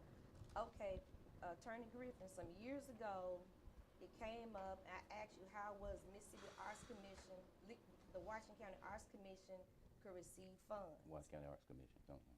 The Greenville Arts Commission, I stand corrected, can receive funds from the county. You came back and said because they promote the arts. I came back and brought to your attention that Mays promotes the Mississippi Delta Blues Festival, and music is the arts. And so after that, we started giving the allocation to Mays. We did 25,000, then went 30 and 30, and then it stopped. So the concern is, what has changed? They're promoting, Mississippi allows to give allocation to the arts as they did to the Grammys. I brought all of this to the board, we approved it. So if they're promoting the arts, what has changed since we've given allocations of $30,000 and it just stopped? Is base promoting the arts, or is this a one-time event, Ms. Brooks? Similar to, hold it, Ms. Brooks, similar to a show out there at the convention center hosted by Mr. Baldwin and Hey, everybody man, else. don't call folk names, man. I can. Okay. That's a name. Ms. Attorney Griffin, Mays has produced arts through the years with Blues in the Schools, and they do so many other things. It's a nonprofit, and all of a sudden, why did you agree when we gave a $25,000 allocation, then we did a 30 and 30? I mean, under this same board, the same administration, what has changed and now it's a problem? Okay, let me say something, Mr. Griffin, if you don't mind. Mr. Jackson, you asked for 14 days of use or access to the grounds, right? All right, Mr. Jackson? I thought we finished. You did, but I got a question for you. Okay. Do you have an idea what it costs per day to have that facility? You also asked, one thing you didn't ask, and that was to serve alcohol. We're gonna need you to do that. You still gotta get approval from this board. When? I spoke with the attorney on that, when one of the contracts. Ms. Brooks, give me a motion. Give me a motion. I like to move that we Approve. approve the permit for alcohol for the Mississippi Delta Blues Festival. To sell or To serve. sell for the Or serve. 2026 festival. I got a motion, need a second? Thank you, Chair. All in favor, show by sign of aye. Any opposed? Nay. Motion- I got one nay. He always say nay. So you're good on that one. But Ms. Brooks, there's a cost associated with the use of the facility. Let's not bring that into question. Mr. Attorney, you get this resolved as quick as you all can, and we don't have to carry on, and Mr. Jackson, his team can, he's on, they've gotten the approval they need, the approvals, yes, ma'am. I don't think, Mr. President. Hey, The Mississippi Delta Blues Festival, Mhm. which I think we should all be honored that it's here. Go ahead, Ms. Brooks. This is the 49th. Go ahead, Ms. Brooks. Not only is the 49th, but not only the oldest blues festival in Mississippi or in the United States, it's the oldest one in the world. Okay. And the financial impact that it brings to Washington County, not only Washington County, to Bolivar County, to Sunflower County, Okay. is wonderful. I mean, you run into stores, they run out of chicken, they run out of barbecue, they run out of pork, they run out of beer, they run out of hotels. So we're talking about millions of dollars that one weekend does for our community. So the concern is, how is it that we don't help? It's wonderful that you use convention center. I think that's wonderful. How do we not financially help an organization? Not only has been impactful just for the Blues Festival, but I can say a lot of African Americans that are elected officials are a product of Mississippi Action for Community Education. It's also a product of educating people who just didn't have an opportunity. It made a difference for housing, not only in Washington County, but the Mississippi Delta. And this organization has been in existence since the 60s. Okay. So my biggest concern, and this board has already approved it in the budget, My concern is how is it that we don't support it when the state of Mississippi said that that Mississippi supports the arts, and Mason's doing another entity of promoting the arts. And this is bigger than Washington County, let's be clear.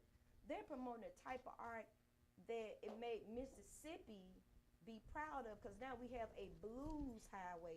This organization was the one that started promoting the arts of blues in the state of Mississippi, and we get all this national recognition of the arts of the blues here. So my concern is, you mean to tell me the home where we host it and we don't support the organization with the little $30,000, but we give everybody else all this money, but when it comes to Mace, and I don't want to put race into it, is because it is a black organization. Because sometimes we do have problems where black people will hurt other black organizations. And so is that the problem? No, ma'am. And I'm asking this to the attorney because Oh, it I does thought you, no. I'm talking to Ask you me. two. Ask me. No, Mr. Attorney, let her ask me. And so the concern, I'm going back to the attorney on this. Oh, no. If Can I it- answer the question? I'm talking to both of y'all. I'm talking about the arts now. All right, but you're gonna have to wrap up. They have to go and we gotta move on. My biggest concern is. But I'm gonna help you out real quick. No. If they meet the same criteria as What? as the Greenville Arts Commission, How much is given to the Greenville Arts Commission? $20,000 or $25,000. Okay. No, we don't. And if But you go want- ahead. Charles, how much do we give the Greenville Arts Commission? Would you pull it up and see? The Arts Commission, we give money to them. All right, can I ask a question while she's doing that, Ms. Brooks? Ms. Jackson, I apologize. That's holding you up so long. But now I do have to ask a question, and I hear this all the time. Ms. Brooks talking about the revenue impact on Washington County. Mr. Jackson, you were in the legislature. If you get a report from the Department of Revenue during that particular quarter, and it shows no significant impact in Washington County, what does that mean? That means something is wrong with whoever did the report. All I right. mean, you can look out and tell the impact that it has on this community. All right, no significant impact when it comes to, I can't believe that. okay, I can't believe that. please You got pull 30, it. 40,000 people coming to town, buying all the stuff that she just mentioned, and you say we don't have an impact? I'm telling you, give me the report. You can stand here and say anything. I just need the The numbers. third Saturday in September, I want you to go out Pull- there, stand on Highway 82, and tell me you don't see the impact that we have. I go by the numbers. Give me the numbers. You all brought it up. Just give me the numbers. No, sir. Just give me the numbers. I want to hear Mr. That's Boutte. all. I like We what gon' Mr. and we Boutte will. say. Give me a second. Let me wrap this up. You brought the numbers up, not us. They were really ready to go, and they're good to I mean, go. we're going to put it on out there, we should. Yeah, but Mr. Jack, we'll get together. But it's But I'd like to hear what Mr. Boutte has to say. and we're gonna hear come on, Ms. Boutte, and we're gonna hear Mr. Boutte. But I'm sorry. Yep, you can. 1 second. But we're gonna hear Mr. Boutte. But don't bring the numbers up unless you can give me the documentation. That's all I'm saying. There was a document done several years ago. Give me the latest one from last year. Well, I don't have the latest. Okay, but help me out. There was a document done that showed that the impact of this festival directly $3 million, Okay. indirectly multiple of that. I just need a copy of it. And that study is an old study, but it has continued in that process. I just need the numbers. They ain't getting the money. They not getting the money. She ain't cut them a check yet. We got $30,000. They ain't gave it to them yet. Now let me. And it's been like, right before the festival, we've been having so many problems, almost threatening to cancel the festival. And that, we don't understand. All right, let me help you with that. We want to do it, work with the board of supervisors, because again, Let this me- is a major event, and we're not understanding. Well, let me help you with that one. Let me help you with that one. Last year, for an example, you all we had to ask you to please sign the contract. Please sign the contract. This is the week of the festival. You're already on the grounds. Mr. Jackson had his team on the grounds. You didn't have a contract. So, Mr. Jackson signed the contract. Excuse me, Ms. Courtney.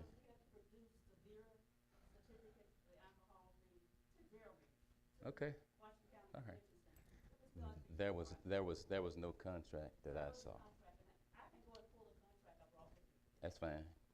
But when you talk about the numbers and you talk about difficulty, look at when that contract she's referring to was signed.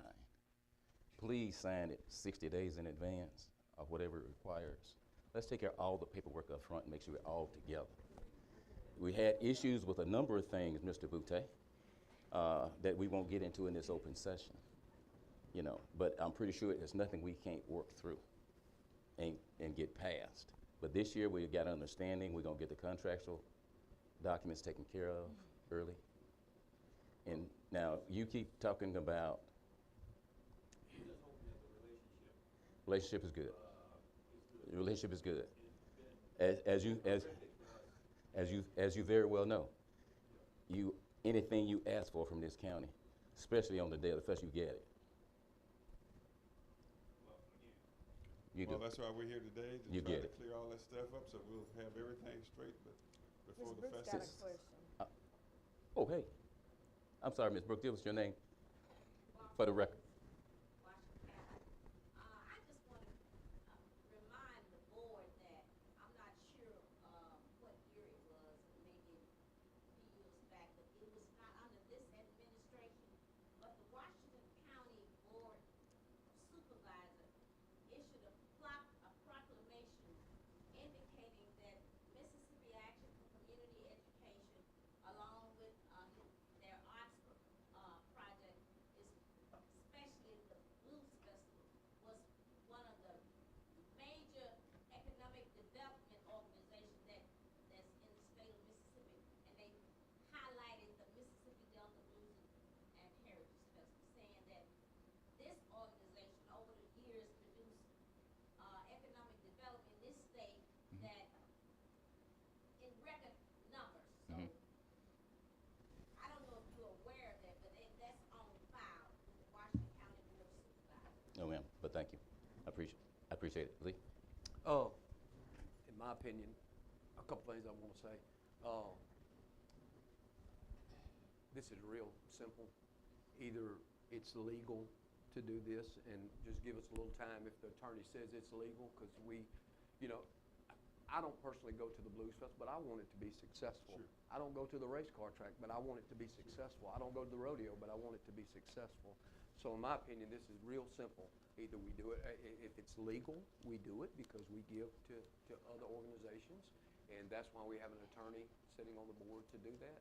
So I can assure you, if it's legal, that we can do that because it's already been budgeted for. It's budgeted, it's in the budget. It's budgeted for. So if it's legal, we will do that. Well, I'm speaking just for myself, I'm sorry. But my vote will be to do that. The only Well, we've other already thing, voted on it. and I would say that the attorney do a little research and this is nothing crucial that we gotta decide today. But by next meeting, we can have a decision because I have to follow his lead on this. The only other thing I'd like to say, and I don't see where, just because it's a black organization, there's any pushback for it. Look around this room and this board. I think everybody on this board would be supportive of that, and so there's no need for that. So, but that I don't see that, and I had to say that because I'm supportive of it for sure. If it's, and I want y'all to realize that. So this is nothing. I think we're wasting a lot of time now. We'll get to the bottom of it and just see. I just want to say, I served on the Board of Supervisors for 8 years. I served in the Senate for 20 years. It's entirely legal. I don't know why it's not illegal in Washington County, but hopefully we can get past it. Well, it was illegal for three or 4 years, and then it became unlegal because he advised it was legal. And that's when we started giving the money. When we first gave the first $25,000, he said we could do it, Okay. and we gave it. Let me do this, The Mr. next Griffin. You 3 gotta let me wrap up, years, Mr. Griffin. it was legal, now it stopped. You got to We let me. invite all y'all to come to the Blues Hold on, Festival. Mr. Third Saturday in September. Mr. Griffin, you want to say something? Cause we got to wrap Yeah, up. let me say something to you, okay? Ms. Brooks and I am. Oh, really, wait a minute. No, because I'm offended that she implied that this is race, okay? First of all. And it had No, nothing let to me do finish, with Ms. you, Brooks. Mr. Gordon. I'm talking about certain members. Ms. Brooks, no. And we'll be clear about Ms. that. I have worked with Mace. You had to wrap this up, Mr. Griffin. I have worked with Mace over the years. I have volunteered my time for Mace. and they know it. I have served as the chair of their fundraising committee for the Blues Festival for a number of years. And so if anyone wants to support the Blues Festival, certainly you cannot say Willie Griffin does not. Good enough, thank you. Number one. Number two, okay, I have maintained that any organization and the law says that if an organization is providing services to the community for musical and arts appreciation, then the board has discretion to award them, donate to that organization, if it's a 501c3 organization, okay? I've maintained that. So, with that being said, anytime you waive fees, okay? Anytime you waive costs, do you realize and appreciate the cost to this county probably $50,000 just for you to host that blues festival out there? Do you realize we bring $3 million to this? No, just let me finish. Mr. Jackson. No, Mr. Jackson. Let me do- Because Mr. y'all Griffin, saying hold up. that- You were gonna address you're Ms. saying that Brooks. the county doesn't do Hold up. anything for the blues. And that's wrong. And that's not wrong.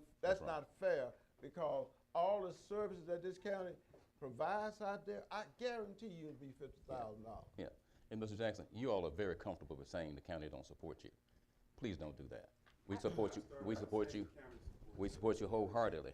And what I can't believe, thank you, Ms. Jackson.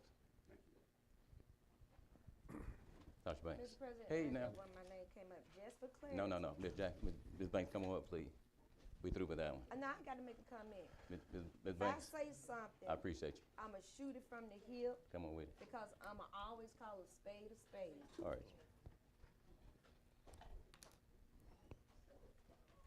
I knew you all have to leave, Howard, whatever, but we appreciate y'all. Y'all can stay as long as you want. Good evening, everyone. Hey, now. I'm Tasha Banks, the project director for the Mississippi Tobacco Free Coalition. I bought. They could run out there and run in their face. We're sorry. Don't All right. Do you want this, Mr. President? Hey, what is that? Yeah, it's a little happy I bought. Just take one and pass it on around. Okay. And I'm just here to give you an update about my program. Everything is going well. We're still trying to work with the casinos to pass the smoke-free ordinance in the casinos. Do anybody know the casino general manager of Trop? No. They've been changing in and out. So, and I met the lady. I forgot her name, but they moved her somewhere else. So it's hard to get in. I even asked Carr to come with me to try to get a meeting with the Trop. They must be related to the Obamas or the Trumps, because I can't Be get in to very see 'em. measured. Say what? Because I can't get in to see them. They're Hey. that important, but anyway. I doubt if they let you in now behind that. Well, But that's go not ahead. right. I still got Harlow's. I can go there anytime. Go ahead, Jones. So, yeah, the only thing, the county has a smoke-free ordinance, and the only thing that makes us not total smoke-free, which we have a partial ordinance, is the casinos. So, it's gonna be a process, but I'm here. I'm here for another, 8 years, then I'm gonna retire. So I'm here, I ain't going nowhere. They gonna see me for at least 8 years, 8 more. So are there any questions for me about my program? No, ma'am. Comments? Hey, now. Criticism? I appreciate everything that the county does for our program. I can't thank you enough for supporting this program so much and so long. I'm just grateful. Ms. Brooks. Yeah, I do have a concern. What are you all doing about the vaping? I've been getting calls from parents across Western Line, Leland School District, Hollandale School District, and that is a big concern. I had one parent to talk to me about, do we have funding where a student can walk in and they can be checked for vaping? I said, we don't have money, but I'll reach out to someone that's in the smoke-free world and organization. So that was one of the concerns that was brought to my attention, that do they provide money to the schools for some type of equipment that can help identify vapes on children, and I said, I don't know, I can find a. Yes, I have been talking to my superintendents about, we have vaping, monitors, they look just like, They just said a bit. smoke detectors, Mhm. yeah, and the superintendents are doing it for next year, because I just started talking to them about it. We just got this knowledge that they were out.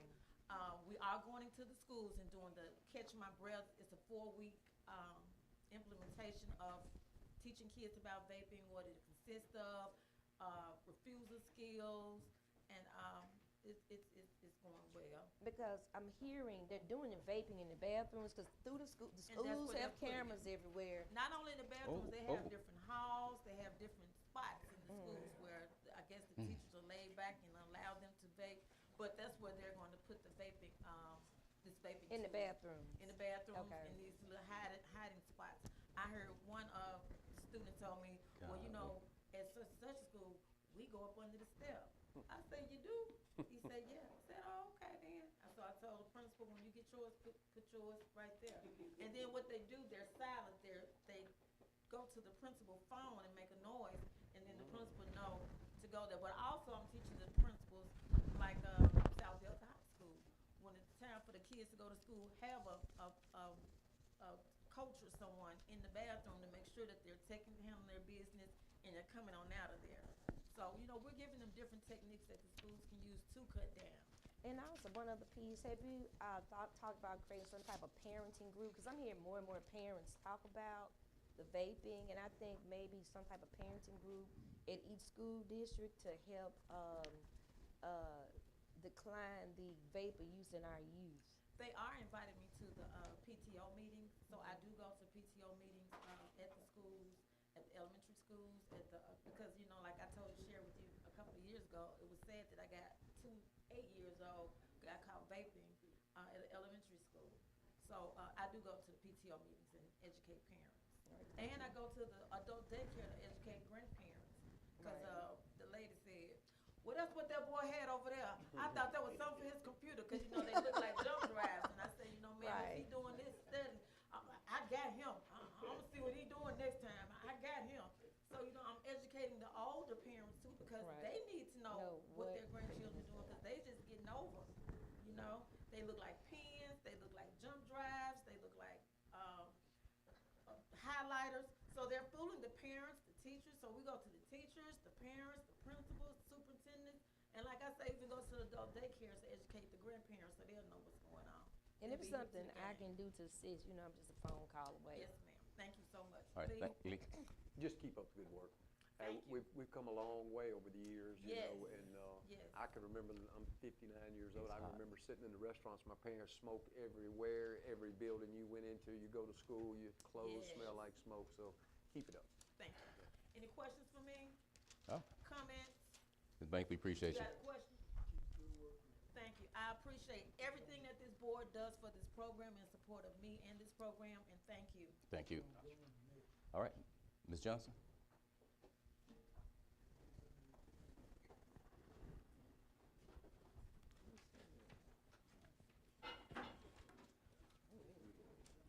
Tommy, that's your neighbor. That's your neighbor. Good morning. The guy. My name is Latoya Johnson with Combined Insurance. I have Mr. Timothy Robinson. He's my agency leader, and he's gonna present. Who's the gentleman in the corner? That's my husband, Lonnie Johnson. Oh, we know him. Tell me, that's your neighbor. Yeah. Hey, good morning. I'm Hey, not man. gonna take much of your time. We're with Combine. Combine is a supplemental benefit package company. And off the top, we're not trying to replace anything that you are providing for your employees. We're just trying to enhance it. We do have some things that I think can benefit the county. Number one, we have guaranteed issue policies. So we have guaranteed issue policies for stroke, heart attack, stroke, and cancer. Even if they have it right now, we can cover them. Same thing with life insurance. We also have a sick pay plus policy that will pay them for any reason they're off work, cold, flu, pneumonia, sinus infection. If they're off work, the first day they're off work, we continue to pay them until they're able to go back to work. So we just want to add to and give them an option for something that they pay for themselves, doesn't have to come out of their payroll. They can pay for it themselves. We just ask for time and opportunity to just talk to it and talk to them and present it to the employees. So Combine has been around for 104 years. We have over $40 billion in assets. We're A++, which is superior with A best, which rate insurance companies. So again, we just want to be a vendor to add some options for them to have some continuous coverage. Any questions? Any questions? Yeah, can you explain guaranteed? Guaranteed issue simply means that even if they're dealing with that condition right now, we can still cover them. I want to be real transparent about it. For instance, if they have cancer right now, we can still give them a policy. It won't cover the existing cancer, but if that cancer spreads anywhere else, we will cover them. It will pay them. It pays them a lump sum of all the way up to $60,000, depending on the coverage they choose. Same thing with a heart attack, stroke. It doesn't cover it covers the existing as if it spreads. So in other words, you just had a stroke 3 weeks ago and you have another stroke, we're gonna pay you. Now, what if you don't have anything and you decide to get it? Same thing, we'll cover you.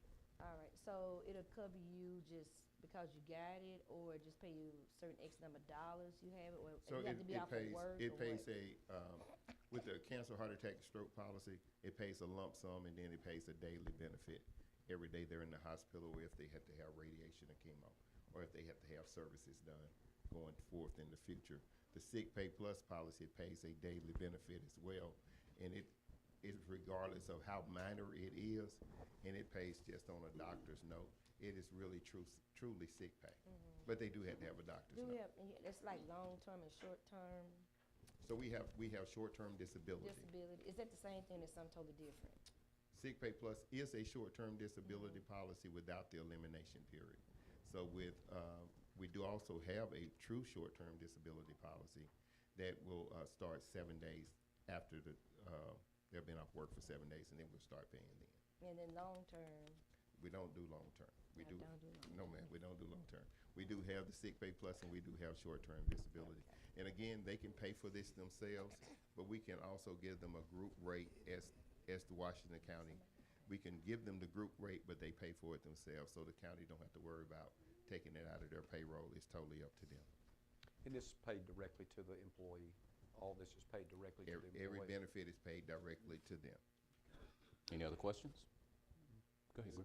Help me with your sick pay in terms of, let's say an employee is on workers' comp, or an employee is on, being paid. Through the county. Through the county. Mhm. Are you saying that $2,000 per month is in addition to that salary of that person? Yes, sir. He received it, Yes, all sir. workers' comp that that person would be? Yes, sir. It's additional too. Because it's a supplemental benefit and they're paying for it themselves, they can receive it even if they're on workman's comp. Or if they are using their sick pay with the county, we'll pay on top of that. Okay. Any other questions? Well, I just got a comment. I don't know much about it, but I like it, and I think, we do need to help provide some type of option to an employees in the county. And I'd like for us to look at this a little deeper to possibly bring this on to our county, so employees can have options if they want these services or not. Yes, ma'am. Anyone else? Hey, Lee. When is our annual meeting for that? Like when the employees come in to resign? That would be the best time to do it while everybody's coming in and they could, sit with When? them. Yeah. You have the information? Yep. Now, where y'all Any- located? Ma'am? Where's your office? Where's your office? Our office is in Memphis, but all three of us live in Mississippi. Okay. We're in South Haven, I'm in South Haven, they're in Olive Branch. Okay. They're All from right. here. Oh, we know that one back there. Oh, you know Lundy, okay. Yeah. I hope that's a good thing. Well, I'm gonna say this right here. If we pick y'all up in other cities and our county pick you up, y'all may want to open an office in our county. We have Just no problem FYI. with it. We have no problem with Okay. it. All right. Wonderful. Hey, now, we appreciate you all. All right, thank you. Thank you. Additions? Additions? I know we had Miss Betty Watkins. I don't see her. Yeah, she's And back she's there. back there. We Where's she also at? have Miss Is she Baldwin. back there? All right. We have Miss Baldwin. Who we have first? Who we have first? Miss Baldwin? We said we got that. Miss one Baldwin. to say executive session. You wanna do it now? Miss Baldwin, give us your name and the reason you're here? Come on up. State your name for the record. Hello, my name is Carrie Baldwin. I am here recently. I experienced a devastating flood in my house, not this past Saturday, but the Saturday before. And I am in the process of doing all the cleanup and having ServPro come in because it flooded 3/4 of my house. Okay. And water has entered that house twice. It was built in 1964. And my dad was raised, he's with me, my dad was raised in that house, I was raised in that house, and I'm raising my family in that house. Mhm. And the first time water came into the house was about a year ago, or 2 years ago, and I know, when was that? It was before Mr. Norris joined has his position now, but it was approximately 2 years ago when they replaced a big culvert that ended up being blocked by rocks. And so it caused water to come into my house from rain. And thankfully, though, it did not do any damage during that time. But we did contact the county at the time, and they came out, and all of that was rectified. This time, we went to bed and woke up on my 17th wedding anniversary to most of the house flooded, and we've had to gut the kitchen, take out all of the counters, the cabinets, take out all the cabinets, the flooring, all the baseboards, and we didn't have this, all of our drainage issues had been resolved pretty much until the asphalt had been placed on the road, and that was because the water, if the ditch in front of my house would fill up, the water would drain over the road and then go out wherever it went. Now it kind of created a dam, and it came through all of my entryways into my house. And naturally, homeowners insurance does not cover it. We are not in a flood zone. And I'm looking at a pretty catastrophic hit to my financial budget because of this. But first and foremost, we need to have the issue fixed, because unless, I know Clay came out and has done some work and ordered, and he can speak more intelligently on this, but has ordered some different pipes to replace some culverts and different things like that to help on his end of things. But it looks to be that the big canal is where the issue is going to lie. All right, Mark.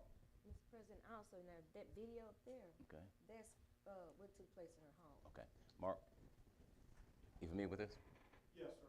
The day after I think it happened, Jamie and Clay called me, and I went and I met Jamie on the site.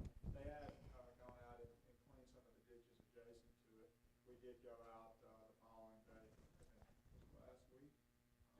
That was Monday. Yeah, so Saturday Monday. was Monday was when it was. Okay, so we have been out and we've gone and surveyed the area to try and figure out what the problem is. I haven't had a chance to go through all the data yet, but yes, sir. Mr. President, what I would ask is, because I really want to ask Mark some specific questions that maybe, Okay. raise questions Mhm. on potential litigation. Okay. So. Executive session? Executive session with respect to, yes, Mr. Hooker, and his opinion that he may run, yes. Okay. And can you stick around a little while? You're as long as you need me. All right.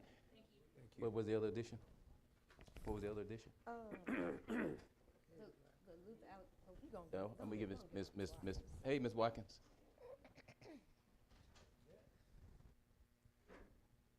I didn't see you back there, Ms. Watkins. Sorry about that. We got you down.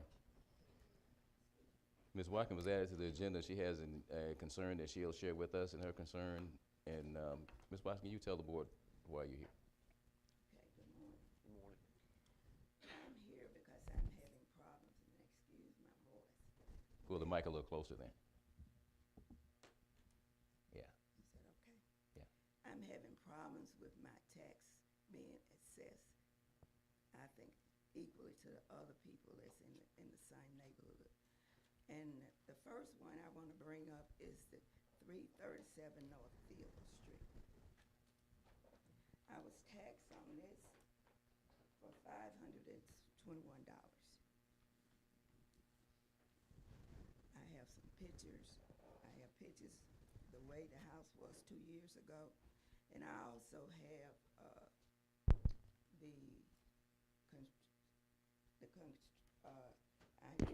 contract a company from Jackson, and they evaluated the house, and they also demolished the house.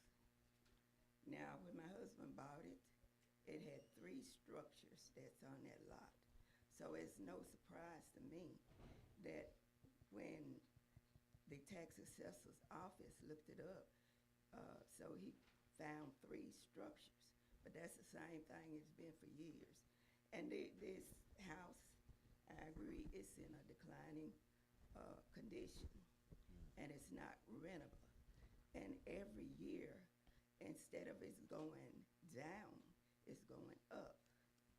So I just want y'all to look at some pictures. And I got some too in my, What is the process, Mr. Attorney? Well, the thing is that the tax assessor is required to appraise the property, review survey the property, make a determination what the approximate value is, and the true and to render an opinion based on the true value. Now, if a homeowner believes that that is incorrect, then the homeowner can, at certain times of year, come in and provide information to the contrary. And normally the statute says the homeowner should have in response to that some kind of appraisal as well. You have an appraisal, Miss? the house is torn down. It's torn down now? And I have, There's no house, no structure there? And you being charged for a structure? well, it just got torn down because it was in a condition, it wasn't rentable. Okay. And that's the reason I went on, I was gonna have to have it torn down anyway. When did you My have it torn property. down, Ms. Walker? I think he finished it Monday. I'm sorry. Monday. This Last past Monday? Monday. Okay. And for what years are you saying that, what tax year are you raising questions about? Which tax year? 25. I'm questioning about years. Nobody has lived in there over the last 4 years. Okay. How much? And then it's on there, especially this last one he just did on 1/7 of 26, that I had, $10,000 or some dollars worth of work done on. That you had And- $10,000 worth of work done on? No. Okay. I have a question, ma'am. On your taxes, you said it had 3 structures on it at one time. On the lot. On the lot. They still have 3 structures. Those, on it. these structures are still there now? Right. Okay. How many do you have there now? How many And structures? bear in mind, how many did you have there in 2025? 3. Okay. And you have 2 now? Is that correct? For- I have 2 since the one got torn down on Monday. And is your question about 2025 or 2026? My question is about, well, let's start 4 years ago. You can't go back 4 years. How far can she go back? Whatever. 3. I can go back. 3. Okay. And here's the thing. In actuality, unless you raised a concern with the county, okay, and challenged the assessment in for 2024, all right, by August, you really can't go back and challenge that anymore because you didn't challenge it, all right? 2024. Yes. Did you challenge and the board denied your challenge in 2024? No, this is the first time coming here. Okay. And I do recall some letters you wrote to the board, was it last year or was it This year. This year. they all were this year? Mm-hmm. Okay. So, with respect to 2025, unless you challenge 2025 by August, okay, of 2025. Pam is being challenged today. What? That's what she's doing today. You challenging 2026 though, right? No. 2025. 2025. Okay. And you didn't challenge it by the end of the, you challenged the assessment for 2025, okay? So what you're gonna have to do, then you're gonna have to bring someone in with some expertise to tell this board that what Mr. Seals' office did was not correct. It's coming around. Ma'am? It's coming It's around. coming around. I passed out a thing with the, Charliza.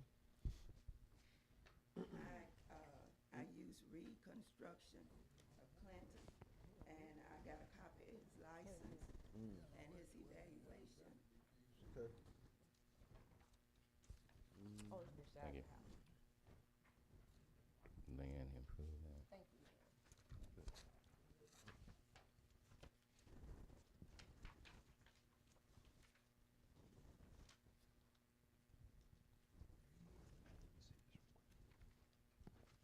So these are letters from you talking about? To Mr. Sears and, This letter to me, and it's from reconstruction and demolition Where? of Clinton, Mississippi. Well, these we have, Miss Betty, is from you. hold on. One is from Mark Seard and the other is from you. Okay. And really and truly, And because we're just getting these, I recommend that you take these under advisement and postpone consideration until at least we have an opportunity to evaluate. Is that what you need, or you need something other than that? I don't know yet, because I need to review these, have an opportunity to review these and make a determination and speak with Mr. Seals about it as well. I move that we postpone, Take it under advisement. review Take it under advisement. and turn it over to the attorney for advisement. Are you gonna take it under advisement, Ms. Brooks? Attorney, take it under advisement. Yeah, take it under advisement and postpone consideration. You know what I just said? I said. All right, I got a second. No other questions? You got both. All in favor, show by sign of aye. Any opposed? The motion carries. Now, what do we do? We notify Ms. Betty when we're gonna take it up? I think we can take it up either Next. next meeting or the meeting after. Let me get a meeting with Mr. Sears and All right, see where we we'll are. just get, Ms. Betty, we'll give you a call and let you know before we meet. okay, another thing. On 1/7/26, when he redid my tax thing, and then he put on there that I had this work done. So, that's not true. Okay. I'll talk to him about all this. Okay. But I do want to point out to you, the mere fact that you demolished one in 2026 does not mean you do not get, you cannot, it does not mean that you're not liable for taxes in 2025 on that, the structure that was still present, okay? It may be $1, it may be $500. I just paid taxes for 25. I paid $521. Okay. Okay. Okay. All right. Okay, that's not, I have, But we'll get to the bottom of it, all right? you want me to bring all my complaints when I come back? Oh, no. Huh? I saw Or some of you your now? complaints. I gotta, We'll be here all day. You matter, she'll forward them to you prior to the meeting. Yeah, you can forward them to me. Let me take a look Prior at to the it. meeting. Okay. Yeah. In fact, you know where my office is. We can sit down and talk about this meet over, okay? My door's open to you, Ms. Watkins. Said what? My door's open. You know where my office is, right? All right, if you need help, Ms. Watkins, let me know. Yes, ma'am. All right, Well, thank thank you. you, board. Thank Thank you, Ms. you. Watkins. Yes, ma'am. All right. Now, The other one had one other, You I did? had two other items. you did? Yeah, two items, the second item I added to the agenda was the Luther Alexander. Luther Alexander bill. Now I got a call from them, and they were making complaints. And I went there this morning. They actually have birds in the ceiling, which we know birds are infamous for certain diseases, and they all have a concern about that. The other concern they have in that office is the flooring. I went into the office, the carpet is deplorable. Pretty much the same thing we dealt with Department of Human Services, and it was the third thing. You called Jeremy? Oh, the plumbing. Now, I went there this morning, the plumbing. The plumbing, they told me that the plumbing backs up in two of the offices, and it hadn't been addressed. So I just want to bring to the board's attention, because they called me and asked me to come over there. I couldn't come Friday because I was out of town, but I told them I would come this morning, and I did. And I just want to bring to the board's attention that we do need to address that concern. And the biggest piece I'm bringing to the board right now, because of the carpeting issue. You know, we may have to go and replace or put down tile, because in those offices it is horrible. All right. You hadn't talked to Ms. Smith at all? I have not spoken to him. As soon as I left that office, I came directly to the Washington County Board of Supervisors meeting. Okay. We'll get with it. Appreciate it. Anything else? The other item I was bringing up, the possible talk about a pilot project for a tiny house village or community. In the Elizabeth area, it's in the 100 block, there is a little house there. It started out as storage, and the property owner has a grocery store there, and then he has he had 2 trailers there, but he wants to possibly put 2 little houses there. The dilemma is the trailers that were there were so inhabitable, and they were just sitting there, and I told him that, you probably don't need to rent this out to nobody else. So we're looking at possibly trying to look at the tiny house piece, because at the end of the day, tiny houses are getting huge. People are looking at it, and I know that we can't continue to overlook that people may want to look at tiny houses. So I'm asking the board to consider possible doing a pilot project. You don't have to make a decision today, just in that 100 block. Now, there are 2 houses there. I spoke to one of the homeowners, said he didn't have a problem with it in that same block, and I got to talk to one other homeowner. Hadn't had a chance to talk to them. But I will say that the little houses there has made a huge impact on how the facade of the area looking at 100 block, because like I said, the trailers probably are been deplorable. That's what I said. And I'm not asking today. I'm gonna get pictures for the board. I just want to put it out there that we do need to start thinking about tiny homes in Washington County. Well, go ahead, Lee. So you're looking at maybe rezoning that so they can allow them to come in there, or what? Yeah, what at this point, just possible. I want to get pictures. I want to put it out there to talk to you. And at the next board meeting, I'll bring pictures so you can see what I'm talking about. And I just want to talk to the other family home owner. Yeah. And if they don't have a problem, I'm gonna bring it back to it. But if they do have a problem, then I won't bring it back to the board for consideration. All right. We need to get the planning department involved. Yeah. We're currently going through an issue right now, with people residing in the little houses. Well, you Well, can't. they are little homes now, and actually the one of them that I saw, it really looks way, way better than the trailer. It looks safer too. So the concern is, at the end of the day, little homes are getting real popular. I see them on HGTV where they're creating these little home communities, and I think that's something we need to start looking at in our county. If we decide to look at a little home community, how will we create the village versus, because I know, homeowners, I'm not trying to put in their homes, but there's something long-term we need to start looking at. Okay, let's all have a conversation. We have an issue right now with people converting storage sheds and residing in them. And let me get with the planning department. You have to look at what the current zoning is, and you have to look at the actual neighborhood it's in. Right. But yeah, let's get with the planning department. And please, I'm gonna write it down. Okay. Now, Those are three things I needed. to add to the- okay. Now, Mr. Chan and Mr. Phelps and Mr. Seard, Mr. Chan's been here for a minute, and I'm gonna get to all this. But I've got people actually sitting and waiting. Mr. Chan, come up for a minute, please. I'd like to add him to the agenda. Want to discuss May 24th? So moved. As a change, got a motion and a second. All in favor, show by sign of aye.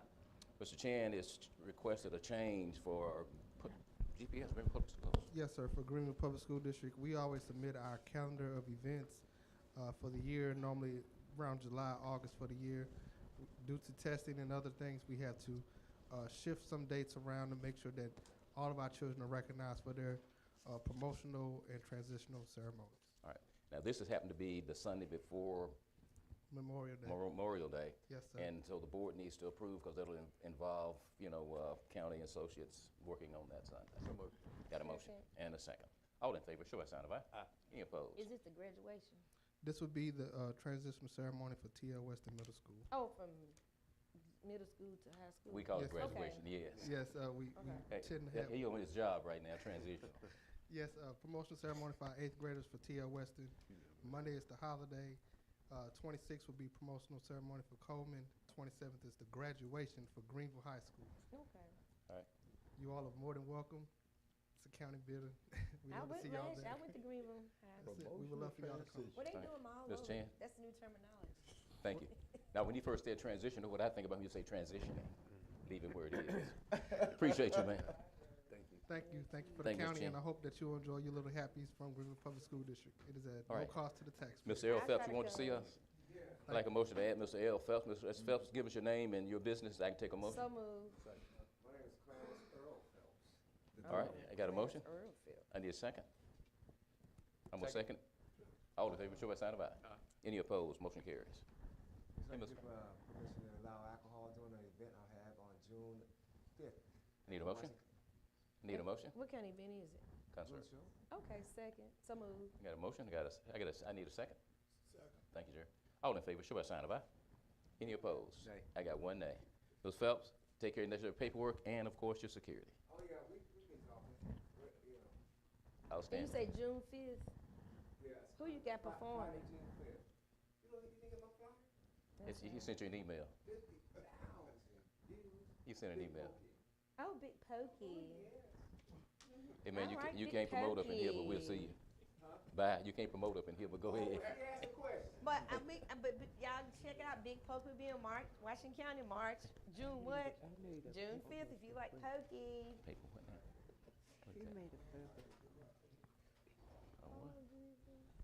Oh, I understand what you're saying. You need it in writing. Okay.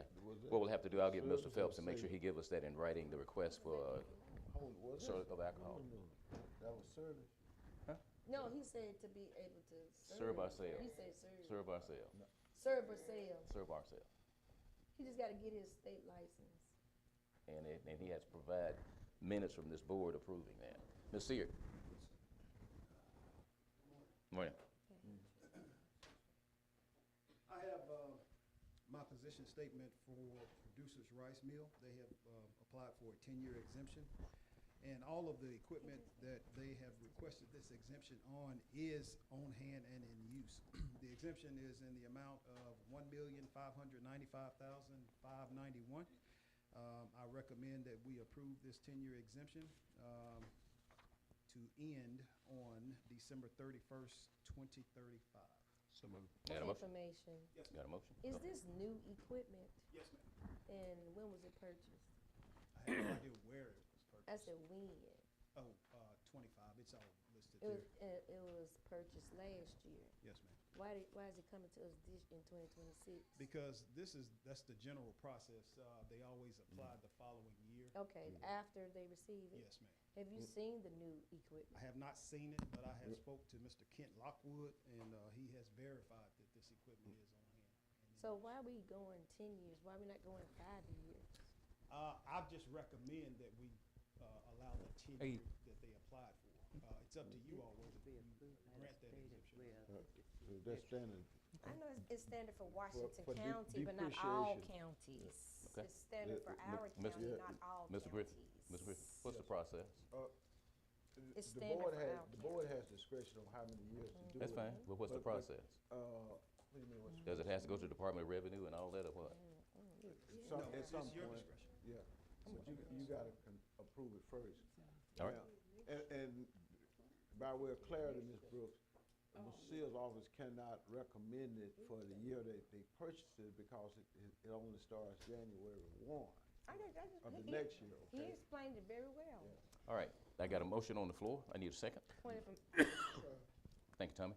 Any questions or comments? I have Ms. a Hansel, you good? substitute motion. No, ma'am. I have a substitute This motion. is the initial resolution. All right, This help has us- to help go us to the understand. Department of Revenue. Help us understand. Help us understand.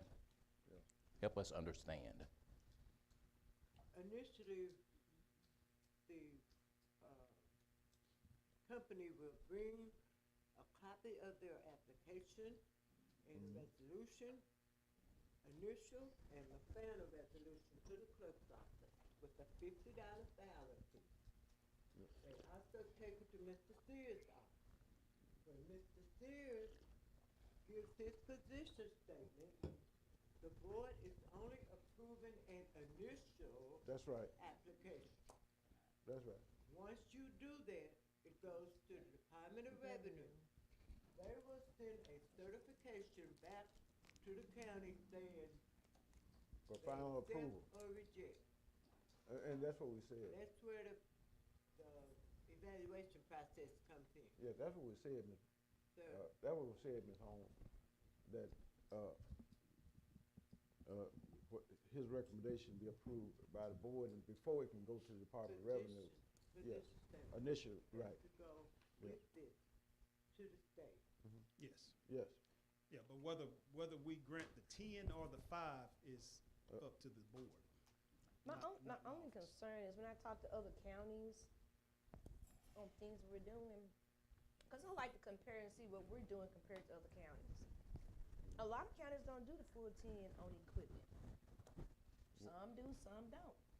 And I think that's something we need to start looking at, because a lot of times we're really taking away from our county when we give a full 10. I understand you're a new company trying to get started, but some of these counties been here 30 years, 40 years, they just don't pay anything. Businesses. If I may, Ms. Brooks, to help you understand why we do this as a county, a lot of these So they won't leave. A lot of these businesses have been here 30-plus years. Mhm. We do that to retain these companies, to make sure that they stay in So they place. won't go to another county that's gonna make them pay. No, and enable them to upgrade, Ms. Brooks. All right, I mean, we can keep doing it, their but I didn't know. equipment. Okay. I mean, if you want them to become more effective and more efficient and to be able to upgrade, you gotta do that. Plus, the market here is not like Be quick. Madison County or DeSoto County, or even some of the other major counties where they may be able to afford to say, no, you're gonna get 5 years. Here, we gotta be more business friendly. I don't have a problem being business friendly, but I think it's a time we have to start making change. Yes, I'm happy they're here, but at the same token, always giving 10 years and never paying taxes in our county. When you look at our roads, that's a concern. Well, let me do this. I just and think we're gonna have to- that we need to start doing a stronger assessment what's going on in our county and not constantly downgrading our county as we're doing. All right, Ms. Brooks, as business in any county, any business, we have a thing we call retention. And when you look at the payroll from this particular business, and the impact that it has on the citizens by providing those jobs. How many employees do they have? 131, Okay. And what's the payroll like? 7.5 million. For what? But That's the payroll we get in our county from off of them? Yes, so you For have 100 people. 131 individuals, yes. Yeah, so you have to take all that into account We have this job, we're gonna do everything we can to, I'm sorry, Lee, go ahead. No, finish, I was just. We're gonna do everything we can to retain this business I just think like we we do retain, but I think we need to others. raise the bar also. Well, just be reminded, that's just on this equipment. They pay taxes, a lot Yes, of they them. do pay That's just on this equipment. Yeah. And they pay On school all- taxes. They aren't all exempt from the school equipment. taxes. No, nobody in the state of Mississippi is exempt for school taxes. Let's be clear about that. Oh, my God. I just want to be clear. It's not like Leave they it. doing something special for us. Nobody can be exempt for school taxes in the state of All right. Mississippi. But they pay county taxes as well now, Ms. Brooks. I understand it, but I just let that know go. On the in- lease, on the either the Let that leasehold go. or ownership interest in. Did I in the carry that building. motion?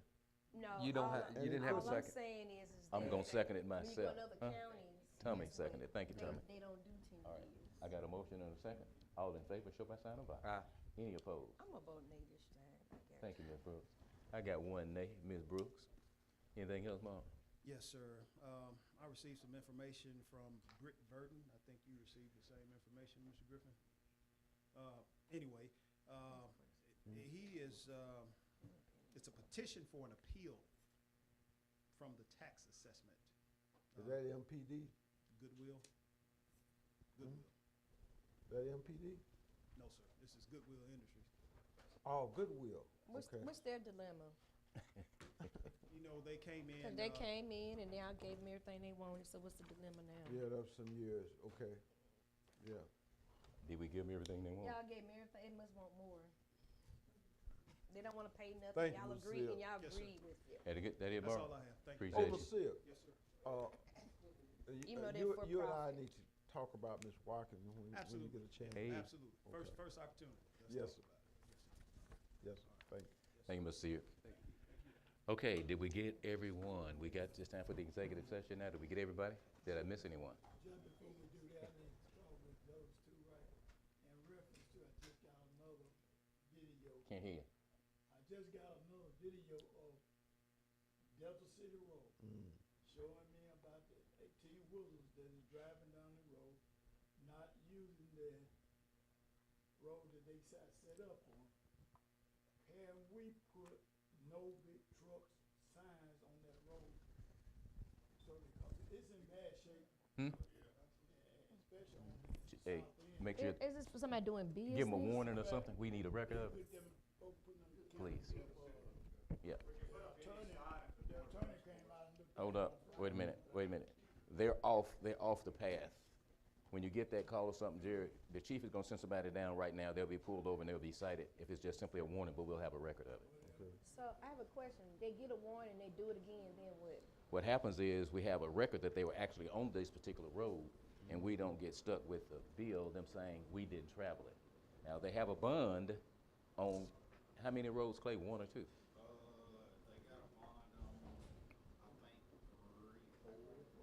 All right, so the sheriff department need to know which 4 roads they actually should be traveling. And anything other than that, they need to be cited. And what we'll do, Ms. Brooks, we'll have a record of them being off of the road that they have bond on, and they'll be accountable for any damage. And fix and repair the road. Yes, ma'am. Anything else? All right. You good, Tommy? You good? Jerry? Hey, We're having an executive session. wait, I'm gonna check, make sure everybody's straight before I go into executive What session. month we in, the month of what? Yeah, we're going to executive session. Jerry, you good? You good? All right, so we'll take care of that. Hold on, let me Chief, see. come around. Hey, I'll be right after chief. Mr. President, Hey. I'll be right after chief. all right, here. You ain't gonna be long, are you? No, just a few things. Oh, that's right, she did her report yet. I was trying to give you a break. Let Chief come up when I guess he gonna make it. We'll come right to you, Ms. Carter. But when I asked was everybody, all right, you let me roll. About 11 today. I guess he gonna finally get here. I'm gonna take you to eat, find out what's going on. Go ahead then. Come on. Where is he? Are you kidding? We have expended 64.9% of our budget Wait, and made yeah. declared here 66.66. All right, no, I'm good. We got 3. I'm the longest. We got 3. Requesting board approval of our claims docket totaling $544,168.43. I need a motion to approve The longest. and a second. Sustaining. Thank you, Tommy. ability to make You realize that? Did you carry it? All in favor, show by sign of aye. Any opposed? Motion carries. I got one nay. So Ms. Brooks said nay to the budget. I got Supervisor Redmond and Supervisor Gordon away from their seats. Motion carries. Requesting travel for Tasha Banks to attend the Mississippi Health Disparities Conference on June 16th through 18th in Biloxi, Mississippi, with estimated cost of $1,000, with hotel fees paid in advance and to be paid from her grant. So moved. Second. Got a second? All in favor, show by sign of aye. Any opposed? Motion carries. Show Supervisor Redmond away from his seat. Okay, requesting claim payment to doc- Cook Engineering in the amount of $58,961.69 for engineering services done on SA 7601 Club 17 Road, SA 76-142, and we do have those funds. So moved. Second. Got a motion and a second. All in favor, show by sign of aye. Aye. Any opposed? Motion carries. Also requesting payment to Cook Engineering in the amount of $26,074.46 for engineering services done on LSBP 7630 Baker Road, SA 76163, and we do have those funds. So moved. Second. Thank you. All in favor, show by sign of aye. Aye. Any opposed? Motion carries. Requesting payment to Hook Engineering in the amount of $23,004.85 for engineering done on LSBP 7629 Hanley Road, SA 76130, and we do have those funds. So moved. Second. Got a motion and a second. All in favor, show by sign of aye. Aye. Any opposed? Motion carries.